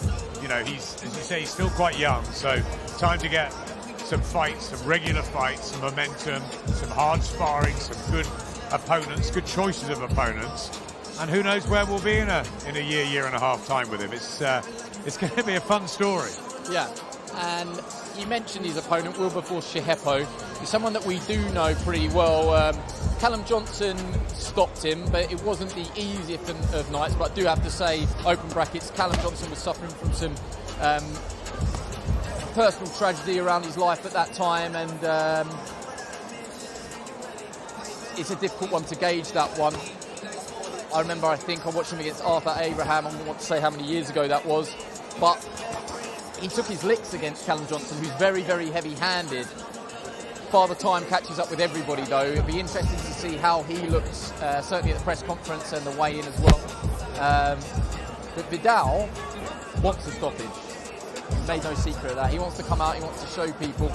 One of the things that you're going to see this week, he said, you can love me or you can hate me, but I want you to respect my skills. Well, that sounds like a man who wants to be a fighter, and I think that's the most important thing for him. It's almost like we love him on social. He's got that charisma. He's working alongside us now, and long may that continue. But it's a hard business, boxing, and he needs to be laser focused on what he can do in the ring. And I think he's excited about this choice of opponent. because, you know, okay, he's old, but he's been in with some very, very top names, and you know, he wants to move in that direction, you know, and show what he can do against fighters that people have heard of, but not just, you know, the average journeyman. I think, as you know, we don't know Father Time. It may be he could get that stoppage on Saturday night, but for me, it's about Vidal getting back in a ring on a big show and doing something other than, you know, just holding a camera and talking to a camera, which he does so well. It's about what he can deliver in the ring. You can see there that uppercut. You know, he moves well. He's got a nice right hand. He's got a loose style. He could be something pretty good.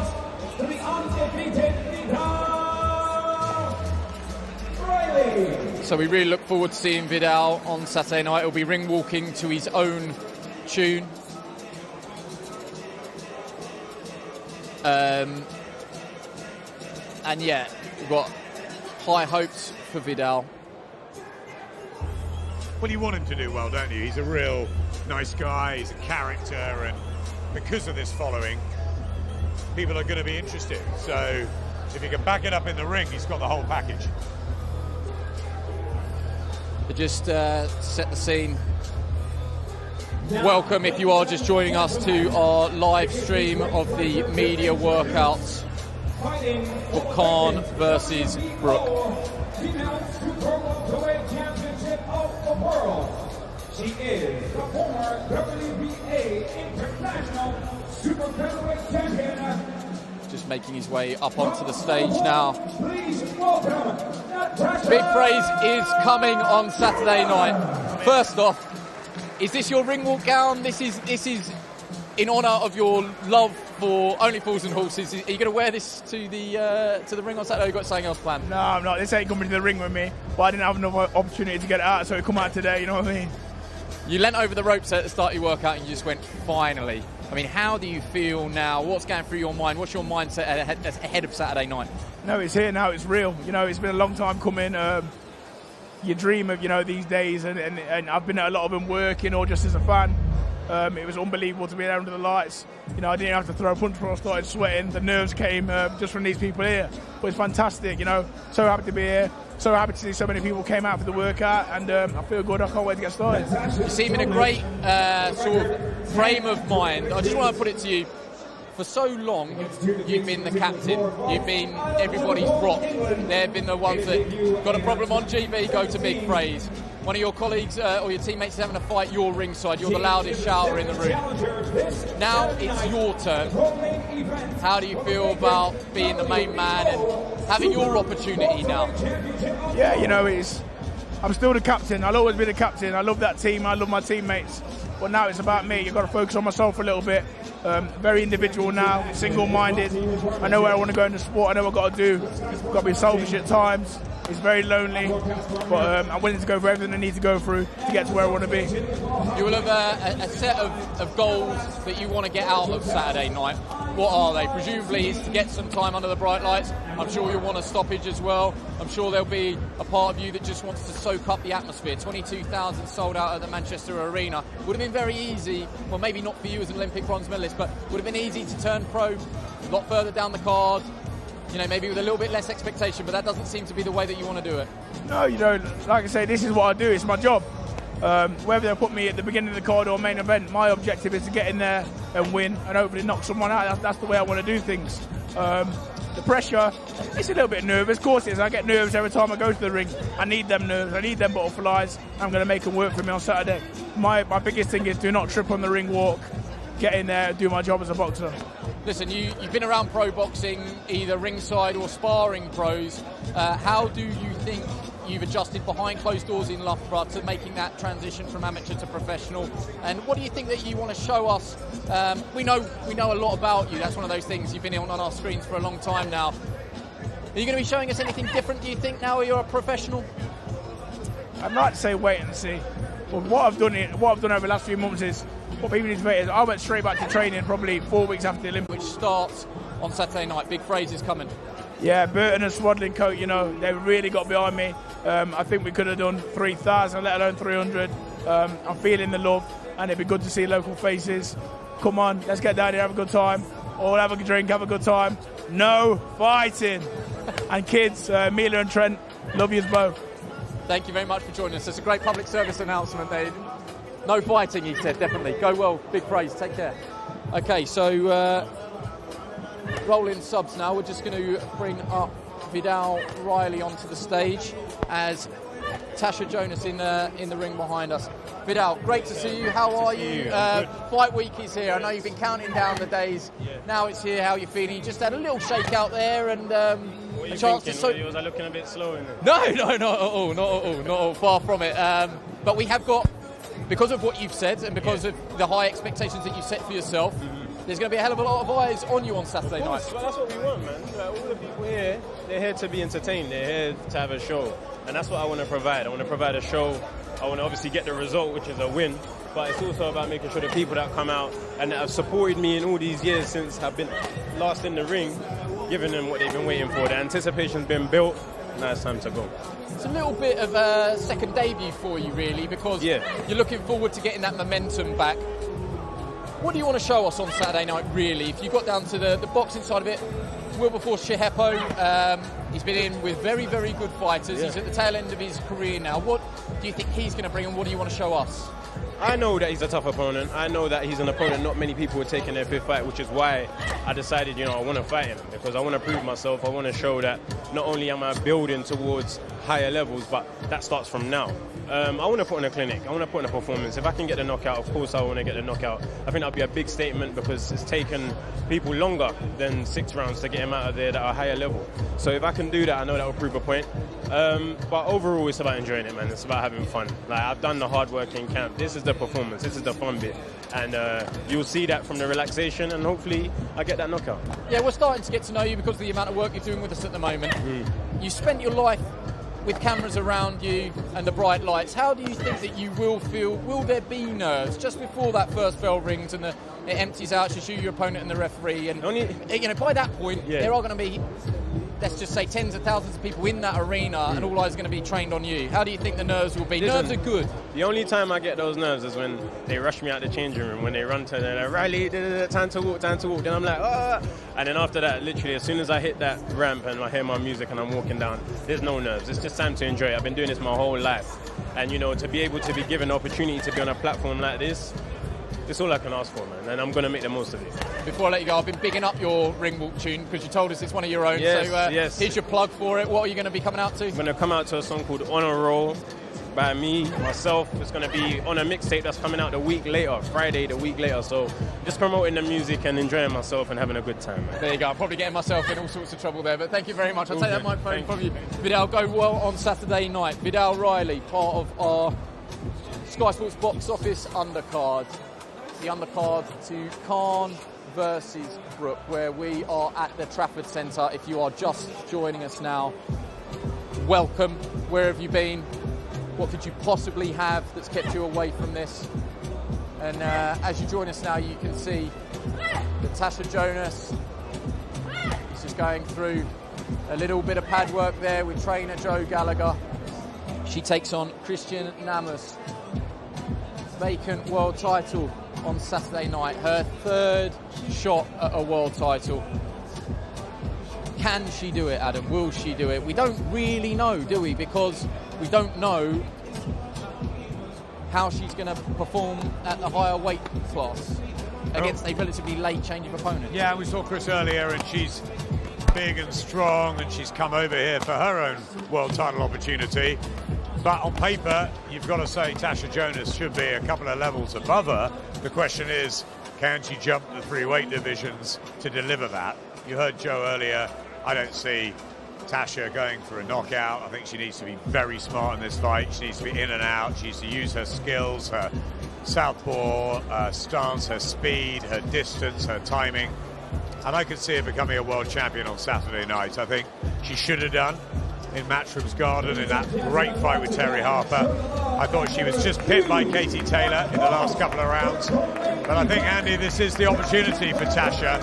And all I know is that she wanted to become an analyst, a pundit, a commentator on Sky, but she didn't want to do it if it meant she'd give up on her dreams of becoming a world champion. It will be a Cinderella story for Natasha after all she's been through.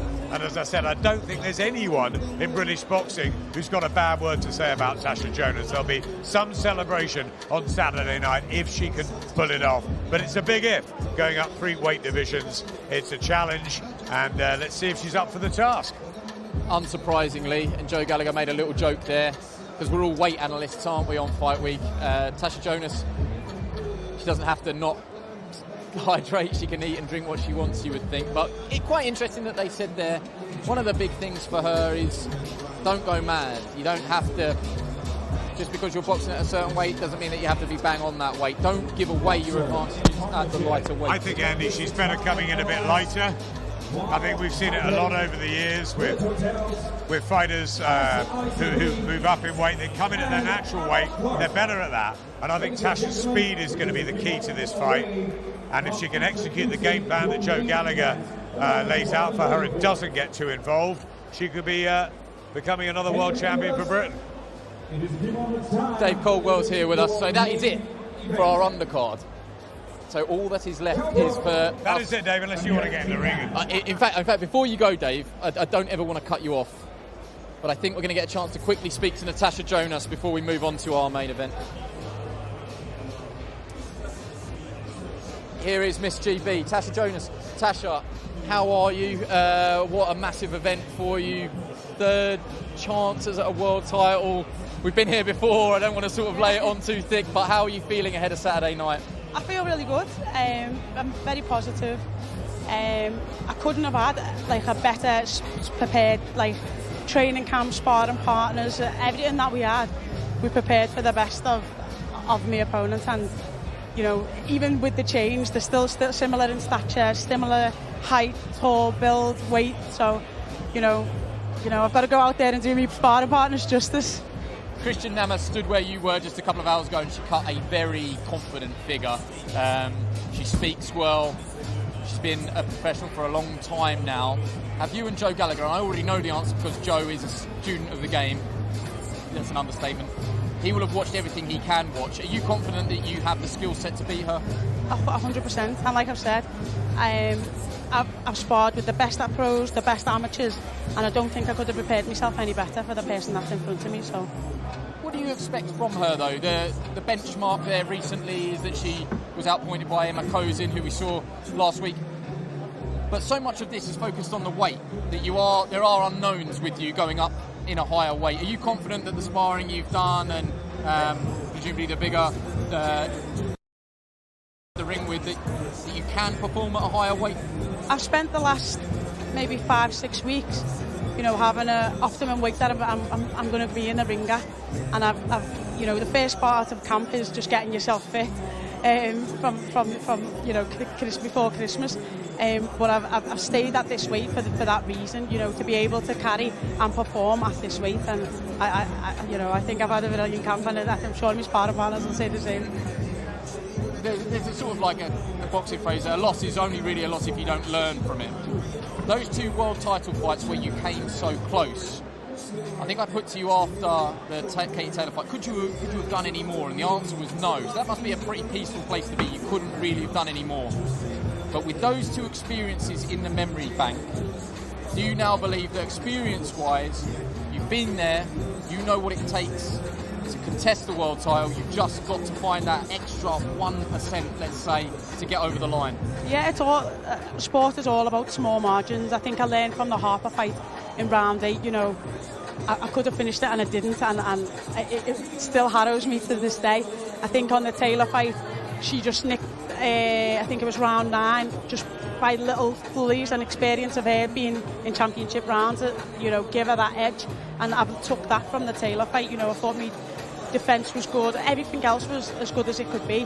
It was just them little bits of experience, and now I've had them 2 shots, and I've learned from them.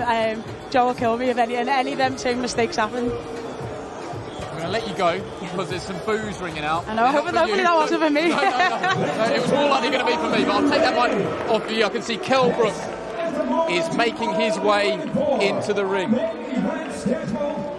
February 19th, this Saturday at the Manchester AO Arena. Please welcome inside the ring, just now, the former British welterweight champion,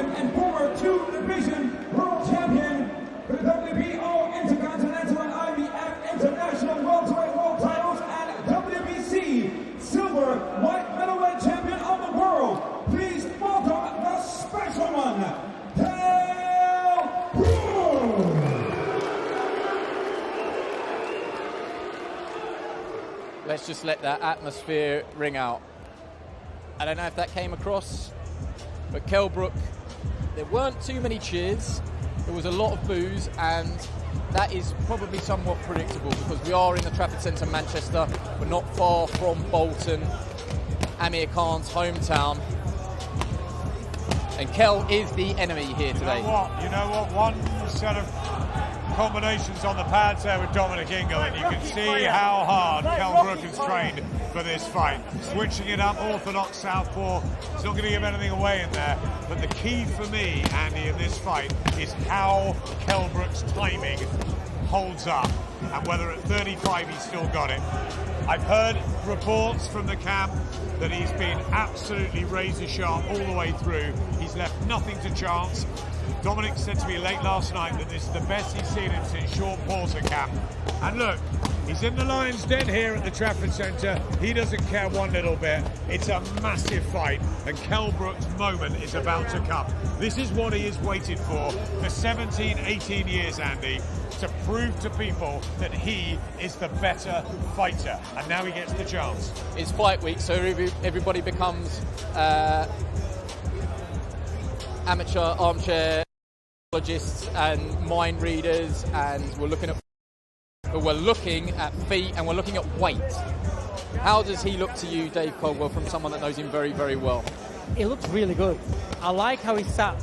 You know, when he's shadowboxing, he's sat low. He's planting his legs a little bit more. You know that he's going for power, but he's also throwing his shots with sharpness. Obviously, he's got the weight's come yet. He's got a lot of weight to drop off yet. You can see that by looking at him. So we'll know what sort of effect that takes when it comes to it. But right now, he looks great. I'll tell you what, just watching him get in the ring there, just first bit of pads there, the butterflies are going in. I'm so excited for this fight. Dominic Ingle just shouting to all the press. Is everybody excited? Do you know Dominic Ingle will be loving this, by the way. Andy, do you know what else I've noticed is the legs? I think his legs look incredibly strong. Look at the calves at the back, the thighs, and I know he's been doing a lot of cycling out of Fuerteventura as well. Legs are key in this fight. Amir Khan has got incredible speed, but the legs have always been an issue with Amir, and I think that's a really good sign that Kell has worked very hard on the legs. The legs are very, very important, but also, like I said, is once you drop that final bit of weight, that can take away a lot of the strength out of the legs. And if you've not got the strength in the legs, you're not going to take the shots. If you've not got the strength in the legs, your balance isn't going to be as great, and also you're not going to be delivering your punches how you want to deliver them. Kell's facial expressions as he's hitting the pads there, he said on Soccer AM, I am going to lose it. My head is going to fall off. He is like a coiled spring in there as he's trying to hit the pads with Dominic Ingle. Look at his expression there. He's chewing on that gum. He won't have liked to have been booed. I know that much. But it will probably fuel him. He knows he's in the Lions Den. He's got the no mercy hat on. I don't think he's playing it cool. I think Dom's got a real important role in this because he has to keep. You have to harness that anger and that rage that Kell's got in him because you can't tell him to be cool and be calm because he's not going to be. But you have to rein it in, and it has to be controlled aggression, and it has to be calculated. Kell's at his best when he's being calculated and surgeon-like in that ring, and that's how he's got to be on Saturday night. If he goes out like a lunatic, because Khan throws hands very, very fast, and I'll go back to it again. With the weight, I don't believe that Kell will take the shots as well as he was normally accustomed to. So playing devil's advocate, if weight and stamina and down the stretch is an issue, is he not going to go kitchen sink 1 to 6? If you're going to get this done, have you not got to do it early? No, because you don't have to in that regard because Khan's not the fresh man that he used to be either.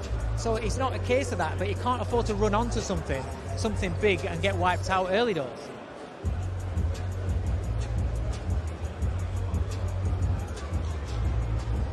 The snake, the eel has landed, Johnny Nelson. So we have to give that some context because that was off camera. Brilliant moment there that Johnny thought that he could make his way to us on this side of the stage, but that he would have to crawl because he would be on camera. Commando style. We weren't on that.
Yeah, brilliant.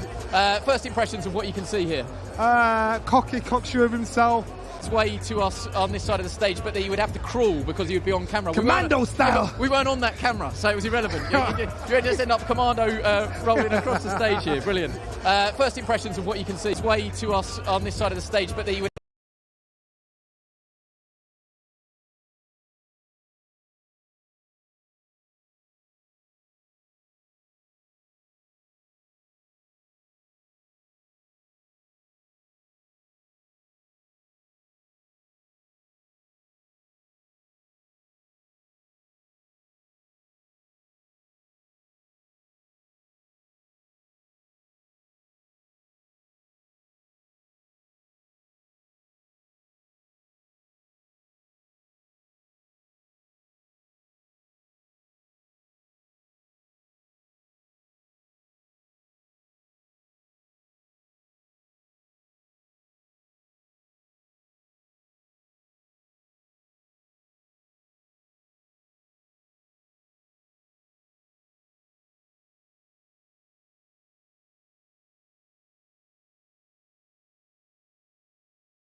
Crawl because he would be on camera. Commando style. We weren't on that camera, so it was irrelevant.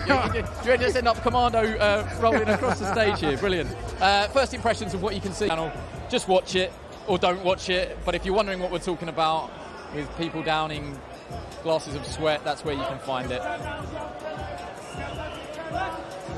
All smiles. Special K. Kell's got his family. I can't say that anymore, actually, the special one. Kell's got his family, his friends there. You know, when you do that, you know, this might be his last fight. Unless he gets another fight with Amir Khan. This might be his last fight. So he's going to enjoy every single moment of it. Win or lose. Because it's like, this is, Amir is the only one that Kell can give it his all 110% for. And I'm quite sure right now, Kell's the only one that Amir can give 110% for. So both fighters, they might think, you know what, I've got the win. You know, I'm done, I'm out of it. Nobody wants to be a gatekeeper, because that's what the winner will end up being, a gatekeeper. Ben Shalom from Boxer just posing for some photos there with a smiling Kell Brook. He is smiling, we all are. Did we ever think that we would get to this point? Did we ever really believe that Khan Brook would happen? Well, it is happening. And it's happening on Saturday night, live on Sky Sports Box Office. I could hear some cheers over my shoulder, so presumably somewhere in this arena, Amir Khan has made his way into the arena. So Amir is, I'm getting the universal signal of pointing upwards. Amir is watching from above us now on this balcony. Amir Khan has been watching.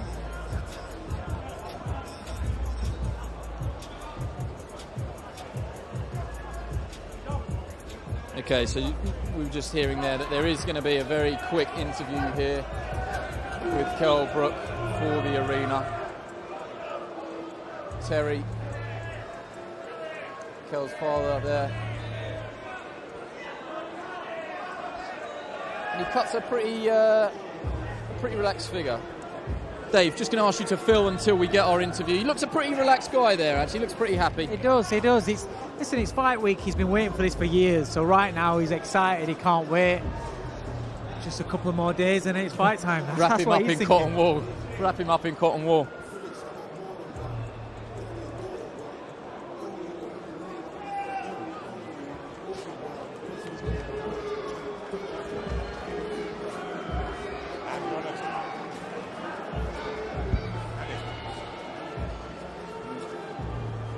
Here comes Kell.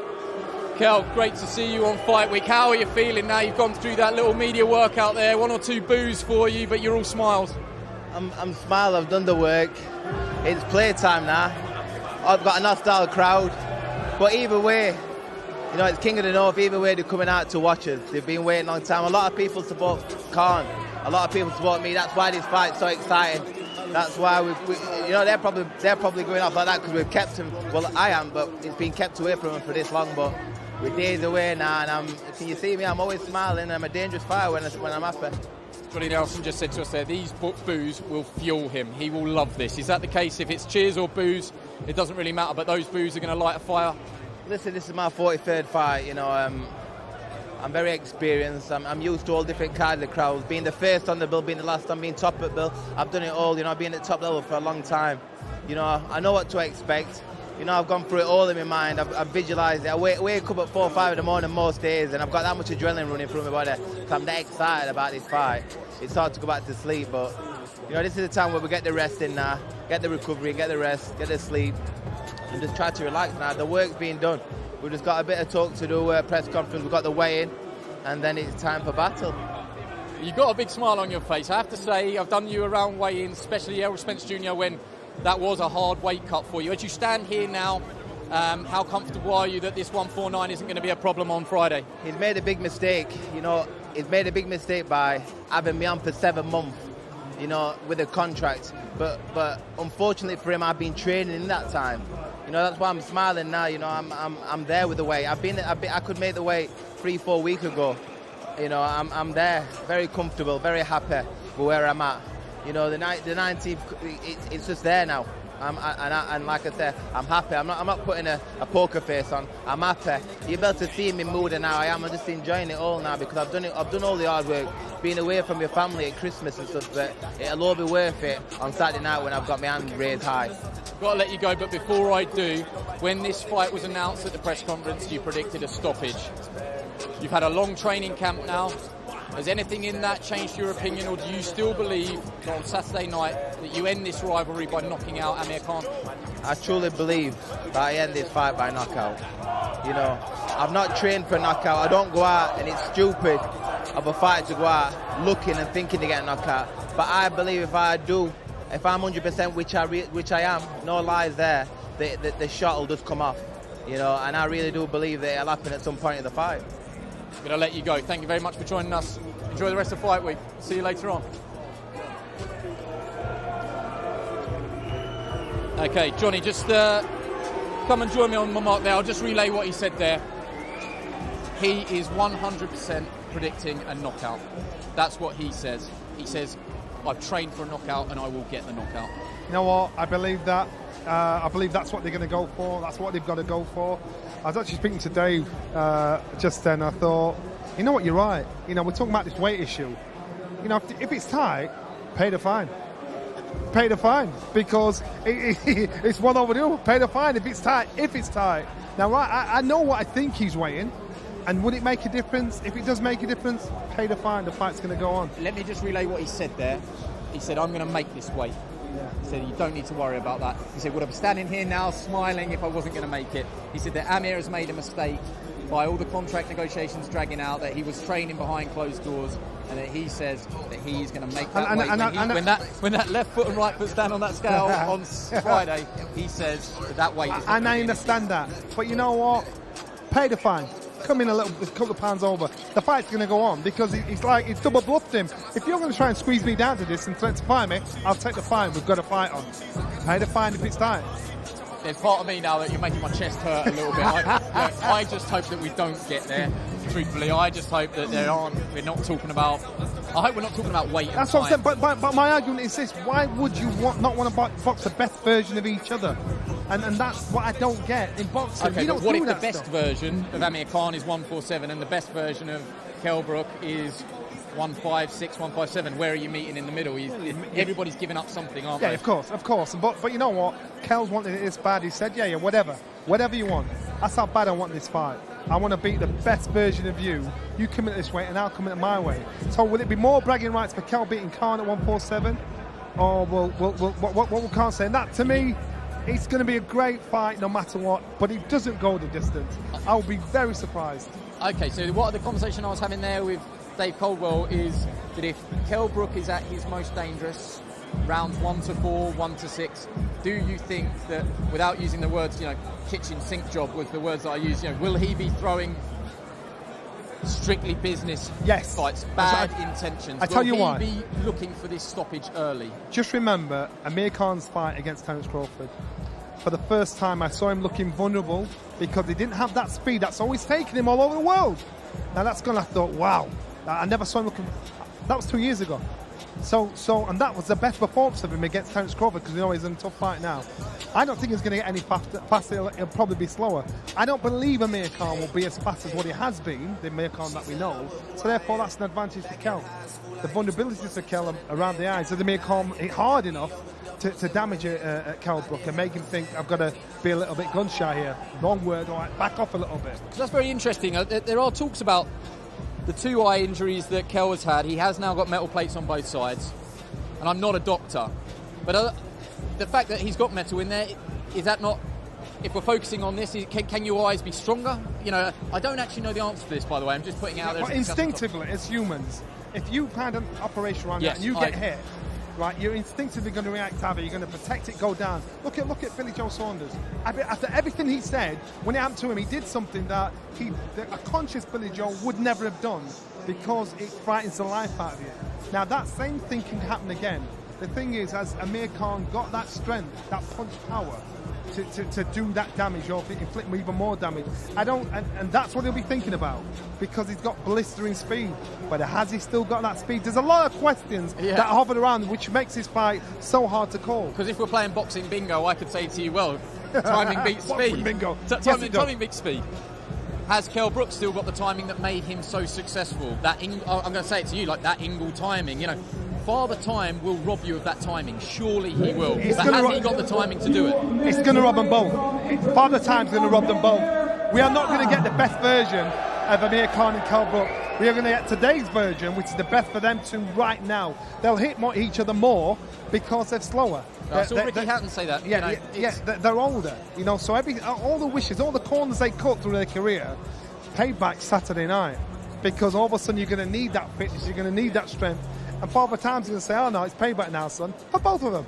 So they've got to fight tooth and nail. They've got to throw the kitchen sink at it because everything depends on that night. All the successes, your Sean Porters, your Devon Alexanders, all those successes will be forgotten in a second by the majority of people watching it. During that gloves are off, they were going so heavy on that, and it petrifies me that Kell would say something like, I couldn't walk down the street and lift my head up if I lose this fight. And Amir said the same thing in America, I can't lose. That is an unbelievable amount of pressure to put on yourself. But to me, that's As a you great... sat there, were you I just to me, I thought this will make for an amazing fight because when you've got two fighters that cannot afford to lose on any level, then you have a good fight. Yeah. Then you have a good fight. Remember, and I'm not saying this the same, remember Heikel and Hearns. No matter what, they thought, I ain't losing to you. And it was hellfire for 3 rounds. These guys there will do the same. If Amir Khan can't keep it up and keep that pressure on for 12 rounds, he's going to be blistering for 6 rounds. Kell Brook, if he knows I'm getting peppered, I'm getting caught, I've got to just rough him up. Kell's got to play close to the wind. He's got to have the referee telling him off. He's got to have Amir Khan complaining to the referee. He's got to upset him and make him feel uncomfortable. And then doing it that way, you've got a great fight. But either way, it's going to be a humdinger.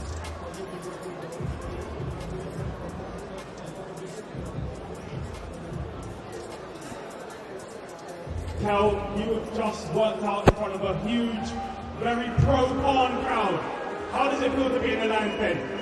Listen, as long as they're coming out, I know it'll be our style. Half of them got him, half of them got me. But at the end of the day, we've worked our backsides off to make sure we're in the best possible shape to put a serious show for y'all guys Saturday night. You're going to get one hell of a show from me anyway. How do you beat Amir Khan? Just being 100% me, and that's what I'm turning up to be. 100% me. I'm not worried about what he's doing. He needs to worry about what I'm doing. Good luck fighting that cop.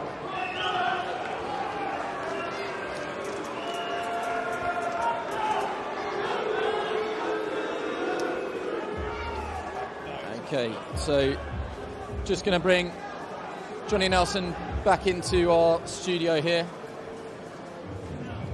Cal's still hanging around. I thought he'd escaped and got out of here. He's addressed the crowd there, which is a pro Amir Khan crowd, but you do get the impression that Kell is thriving under all of this sort of negative attention. I love that when I boxed. Did you? I love boxing in people's back, going abroad, and I mean, you ain't got no friends at all, not even in your hotel. But I love that because it brings the best out of you, because you think everybody's against you. You're paranoid. You've got a chip on your shoulder. So the first time we saw Chris Eubanks cheered for was when he boxed Carl Thompson, and it was like it was odd for him.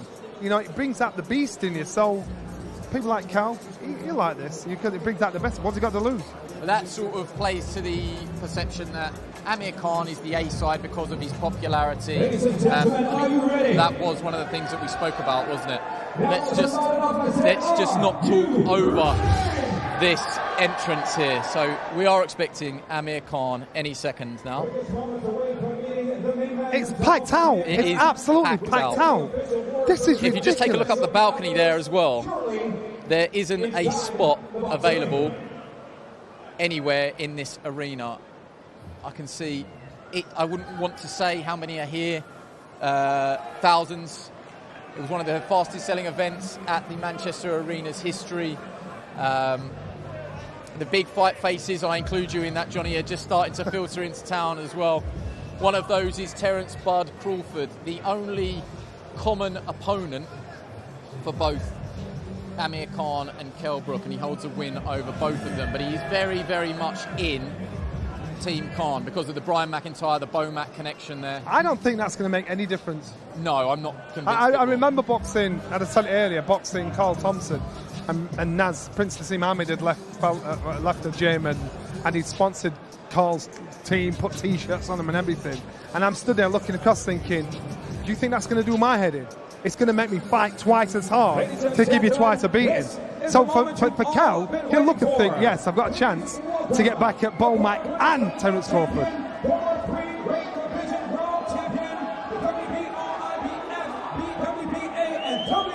Champion of the world, please welcome into the ring,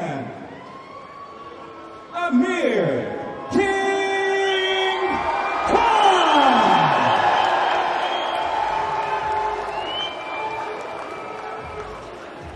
So here he is, King Khan. What a reception for Amir Khan as he made his way into the ring there. He is the fan favourite, as I said, geographically. It makes sense. We're in Manchester, just down the road from Bolton, his hometown, but let's not get it twisted. Amir Khan is an A-lister. He's British boxing royalty, and he should be treated as such. And on this card, he is the A-side. And he's come with a very large team as well. I can hear security at ringside trying to urge them all packed in at ringside. I can see just a couple of the faces that I met out in Colorado Springs. Jamie Belt, Isao Gonzalez. I can see Brian Bomac, McIntyre, Coach Red. It's a big team. It's a confident team. World champion, world record 34-5, 21 by a knockout from Bolton, Amir King Khan. So just out a shot behind our presentation position. Team Brook has stayed around. Team Brook is watching this with eagle eyes. What can be gained from this, if anything, at this late stage? I remember Klitschko did it with Fury. Fury did it with Klitschko. It don't mean anything. You know, you try and intimidate, you try and bully, you try and... You know, these guys are doing this little bit of whatever they're doing for like 5-10 minutes. You're not going to read anything from that, but you want to show that I've got a bottle to sit here and watch you. I'm watching every move you do. You know, you've not been dismissed. And that is Bomac, Brian McIntyre. And I did have a real laugh to myself. I saw his social media. The man was in heaven. He's a self-trained soul food chef. He cooks every meal himself. And where did they base him? Just on the Curry Mile in Manchester, and he loved it. He absolutely loved it, and I know that they've been treated very, very well. Great hosts, Team Khan. As the rest of the team just make their way into the ring as well. And I don't think we're going to see as much as what we saw from Brook with pad work, etc. He's not got his hands wrapped. I think we're just going to see a bit of gentle shadow boxing. He looks pretty trim, slim. Yeah, you don't think, he looks pretty slim. I think he looks lithe, Johnny, very lithe. Quite surprised, actually. He's been very vocal about the fact that this has been the hardest training camp he's ever had. He's done things that he's never done before. Andy, you were out there with him, and he does look very, very slim to me. And he's obviously, the hand speed is still there. For me, the key are the legs, and Dave and I were talking about it earlier. The legs of Khan and the legs of Kell. Made his professional debut in 2005, standing 5 feet 8 inches tall, from Bolton with a record of 34 career victories. I wonder what Amir's mindset is this week. I think Kell is, in comparison, relatively easy to read. You can see what's on his mind. You can see that he's charged up. Amir, he's been around a long time. I wonder what his mindset is at the moment. Amir will believe he has a superiority over Kell in regards to anything public. You know, he's been there, he's done that from being 16, 17 years old. So he's going to go in there with that confidence, that self-belief. So now, you know, like it or not, he's going to struggle to give Kell that maximum respect that he needs to do when you're getting in there with such a fight. But it's going to be hard. This guy spent money on his training camp. He's taken himself away from his home and his family. You know, he's not coming to make the numbers up. He's coming to do a job. And I have to say, Colorado Springs, one of the most beautiful places I've ever been in my life. But it's not a holiday camp. You know, it's Spartan mountain range at the base of the Rocky Mountains. It's not like I don't want to do it down, but it's not like a Vegas training camp where you could half see there's a little bit of sun and entertainment there. There was very little there. He was in camp. He was in an Airbnb, 2-bedroom little place off the street. He was in camp. One thing I rate about Amir Khan is that he gives it 110% when he's in camp. The problem is when he's out of camp. And so I know when he was with Virgil Hunter was frustrated because he didn't live the life. He didn't want to just train for 12 weeks. He wanted him to train in all his life and do it all the time. So when he's in command, when he's committed 1,000%. But when he's not committed, he's out. He's gone. He's disappeared, and that's the problem. So there's no point in putting it in for 3 months. There's very few fighters that are that special that can do that. Amir Khan's one of them. Princess Mohammed was one of them. Harold Graham was one of them. That could disappear in between fights and come back and put on unbelievable performances. He's one of those fortunate ones. But time wants payback. So right now, these guys, they'll have done everything right, but they're thinking, right, am I old enough to get the most of everything? Adam, as we stand here now, this fight will always have its detractors because of the timing. As you stand here now, this has all the hallmarks of a big fight, of a big rivalry that finally is going to come to a head on Saturday in the ropes, inside the ropes. We've been to Manchester many times, Andy, and the Trafford Centre many times for these workouts. I've not seen it this deep. It's rows and rows of people here. It's absolutely packed up on the balcony. This has a very special feeling, this fight. It's been 10, 15, almost 20 years in the making. The two have been linked together, the names Khan and Brook, for so long that is why people want to see what actually happens when the two meet. And Dave was saying earlier, and I'll ask you again, that moment when they're all out of the ring, Bomac and all the guys, and Dominic, and it's left with the referee and the two of them, and it's like pinch yourself time, isn't it? That's the moment, that split second when everybody else gets out. Johnny will know what I'm talking about. The big fights, the big nights. This is what it's about, when everybody else gets out of that ring, and you're just looking across at each other, waiting for that first bell, the nerves, the tension, everything. And when who's going to hold center ring, who's going to give ground first, who's going to land the first shot, and who's going to land the first power shot, and how does that react? You can see the money, the time that he spent on this training camp, the Terence Crawford way of doing it out in Colorado. But Kell's gone to Fuerteventura. He's done nothing but train. No time off at Christmas. He's been there, he's been putting the work in, and it shows how important it is to the pair of them. You don't need a world title, you don't need a British title, you need nothing on the line apart from Khan and Brook and the pride. And for the loser, Johnny, it's going to be haunting. For the loser, it's over. For the loser, he walks away. For the loser, for years to come, he's going to have... The worst in boxing, you've got a million bosses. It's not like just being at a 9-to-5 job and your boss gives you a hard time that day. In boxing, everybody's your boss. Everybody's got an opinion of how good or how bad you are. The loser is going to have to meet 27 versions of his boss every day of his life for the next 5 years. You were rubbish. You lost to XYZ. This happened.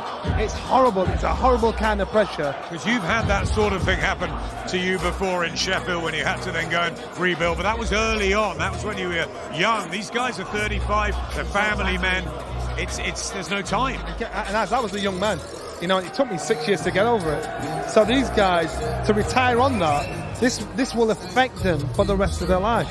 I remember when beating Carl Thompson, it still affects him now, me beating him. So when you're at this stage in your life and you walk out in a loss and the public are giving you a hard time, it scars. And you two obviously have been much closer to Kell over the years, and the sort of personality that he is and the fact he's been chasing this fight for so long, it's so personal to him, in many ways more so than Amir. And that's exactly what I was about to say. For me, I get what Johnny's saying 100%. This isn't about world titles. They're both won world titles. They've both made millions of pounds. It's not about money, but it's about pride. It's about being able to look at yourself in the mirror. Kell's been chasing this for years. This means more to Kell than it means more than what it does to Khan. Khan's had that where he's took fights like Canelo, where he's kind of like, he knows he's not really going to win, but he's not really bothered. He doesn't care what any of us think about him. He really doesn't. Whereas I think Kell does. I think people's opinions does leave a mark on what Kell thinks, and that's why Kell's got to win this for him. I know they don't give much away, Johnny, in these sort of workout sessions 3 or 4 days before, but what do you make of the pair of them? Is there anything you can see? Carl looks very slim, very cool, very quietly confident. Kell looks hungry. Kell looks like the young man that was trying to argue with the puppet master in the gloves are off. So you've got two extremes. So both fighters have gone in there. Anger doesn't win a fight, though. Cool, calm heads do. And that's what I'm saying. Doesn't win a fight. So it's a case of which one plays out. Is this a poker face we're seeing with Amir Khan, where deep down inside he's thinking, I cannot afford to lose this guy? I think that is going to tell us so much from round one when the bell goes.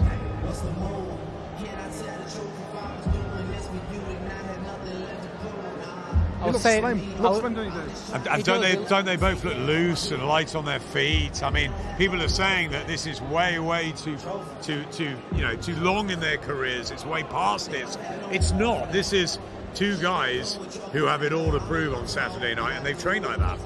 Yeah, well, I mean, I'm looking at them both, and whether I'm looking too much into it or what, I look at Kell. Kell looks like he's trained to make the weight. He's trained hard. He looks like an athlete. He still looks like a fighter. I look at Khan, and I know he's not got his top off, but I'm looking at his texture on his skin, on his arms and his legs. He just looks like a normal, an average guy. Do you know what I mean? I know he's not, but physically, he doesn't look as honed and as trained in that respect. He looks older physically than what Kell does. It's different. Listen, it counts for nothing really, but just looking at him like that, I mean, we're getting a glimpse of his torso there. He's in good shape, but it's interesting. It's so interesting. We did just get a little glimpse there. Amir lifted his T-shirt up. He has kept his T-shirt on, but I saw some of our colleagues in the national press retweeted a picture that he had put out. The fight at the camp was ended, and he was shredded. No surprise there. You know, he's trained hard. He should look good, but he has kept the T-shirt on today, just keeping it under wraps. So just to keep you in the loop here, what's going to happen, Amir is going to make his way down to the side of the stage where he's going to address the fans on the PA system, and he's going to join us for a very brief one-on-one interview. Promoter Ben Shalom, the man who put the fight together, he's just going to pose for some photos as well. And in the Behind the Rope show, I asked him if you could explain, or if you could describe the negotiations in one word, what word would you use? I'm sure there are a number of words that he wanted to say, but he said exhausting. But I'm sure that as he stands here now, he will be delighted that he worked day and night through all the problems, through all the wrangles, through however many drafts of contracts went back and forth.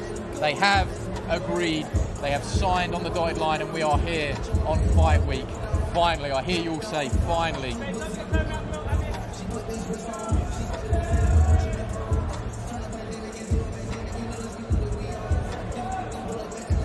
Okay, Dave, thank you very much. Just got to take this microphone and make our way over towards the interview position. Amir Khan just being joined in the ring by his father, Shah, as well. That's a lovely photo. Shah Khan, who's been there every step of the way with Amir, even before he turned professional. All those amateur trips where he would have driven him to the amateur gym, campaigned hard for his son. It's been a long and winding road.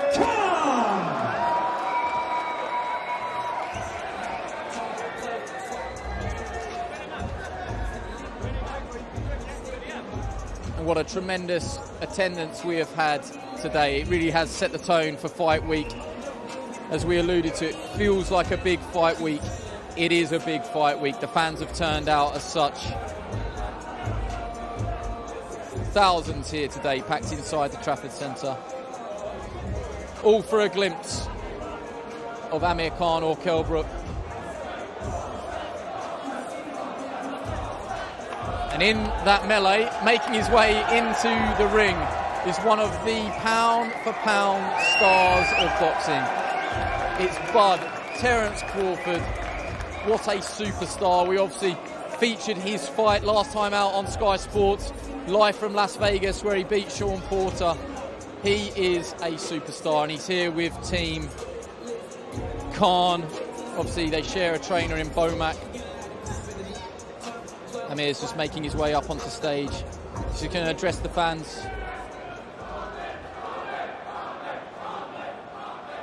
Amir, a lot of support here for you. Do you have a message for the fans? Yes, once a big thank you to you all for turning up. Let's go, Team Khan! You came out for me today, so once a big thank you for coming out for me today. And guys, I'm ready, honestly. It's the hardest I've ever trained. I've never been this fit, this strong. And I can't wait to come on Saturday and show these guys who the boss is. You're sacrificing a lot, new trainer, training in America. Is that part of the reason why you're so confident going into this fight? You know, every fight you have to be confident, and I'm very confident because training camp has not been easy. You know, being away from my family, my friends, and my kids, and that's only given me that push, you know, to go out there, motivated me to train very hard. I mean, this fight with Kell has been talked about for a very, very long time, and I'm glad that in 10 years' time we got it made now. It took 10 years, but it's made and it's here now. So we want to give the Manchester fans a great fight coming this Saturday. Good luck this Saturday. Thank you. I mean, just on that mark there, great to see you again. You said that this fight is for the fans. What a reception that you've had today. Just how does that make you feel? I mean, it makes me feel amazing when you see so many fans from all over. I mean, the noise they're making. I mean, that's like a motivation on its own. You know, you're doing it not for yourself, but you're doing it for your fans. You want to make sure you win on Saturday. These people have come out, left their jobs, and come to see me train. So I want to say a big thank you to you all, man. Big respect. You kept the T-shirt on today, but we saw your shots on social media. You are shredded underneath there. You said it's been the hardest training camp of my long career. I've inserted long career there, but the hardest training camp of my career. As you stand here now, do you believe that you're ready for the battle on Saturday night, that you are going to win this fight?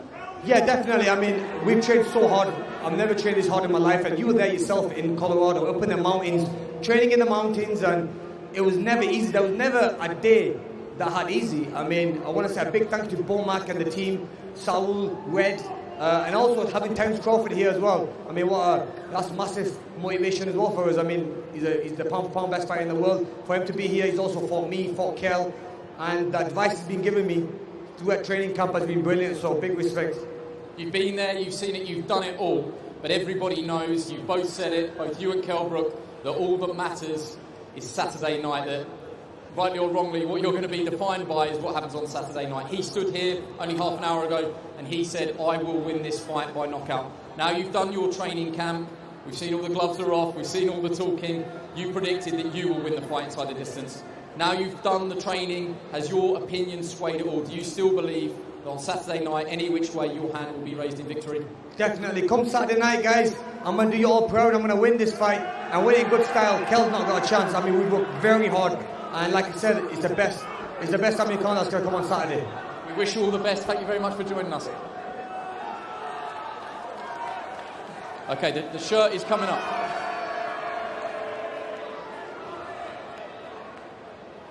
Okay, just to finish this off, I'm just going to bring Johnny Nelson back. Okay, you've heard it all now from both sides. So I'm going to do that horrible thing. I'm going to do that horrible thing to you.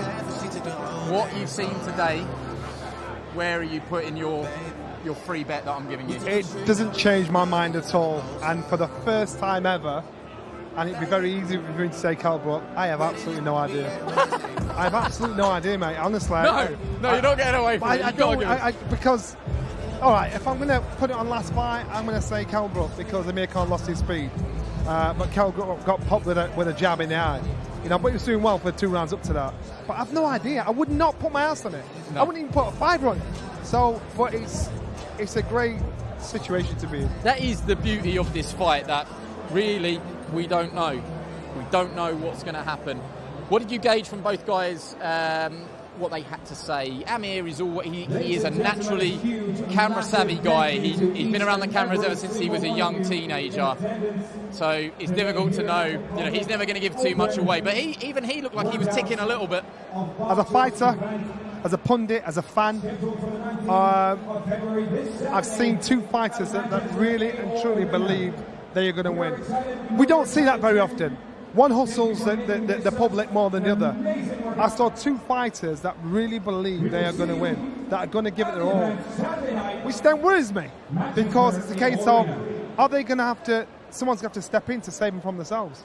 Because there's so much on the line here. So I haven't swayed from one way to another. Again, I'm just stuck because I think it's going to be a wicked fight. Have you swayed at all from the fight, whether or not it can go the distance? Because no, it's not going the distance. But you've been a long time now. When both guys predict a knockout, it just so happens that the fight goes the distance. But you would say, leaning towards this one, there's so much spite and hatred that you don't think that either guy would be happy to let it go. And when you're fighting and sometimes you're breaking, it's got that unwritten rule where you break and say, all right, let's go.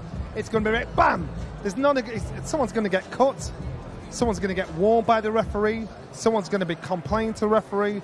This does not go the distance. There's no way it goes the distance. That's one thing we haven't spoke about: accidental fouls or cuts. You're going to get fouls.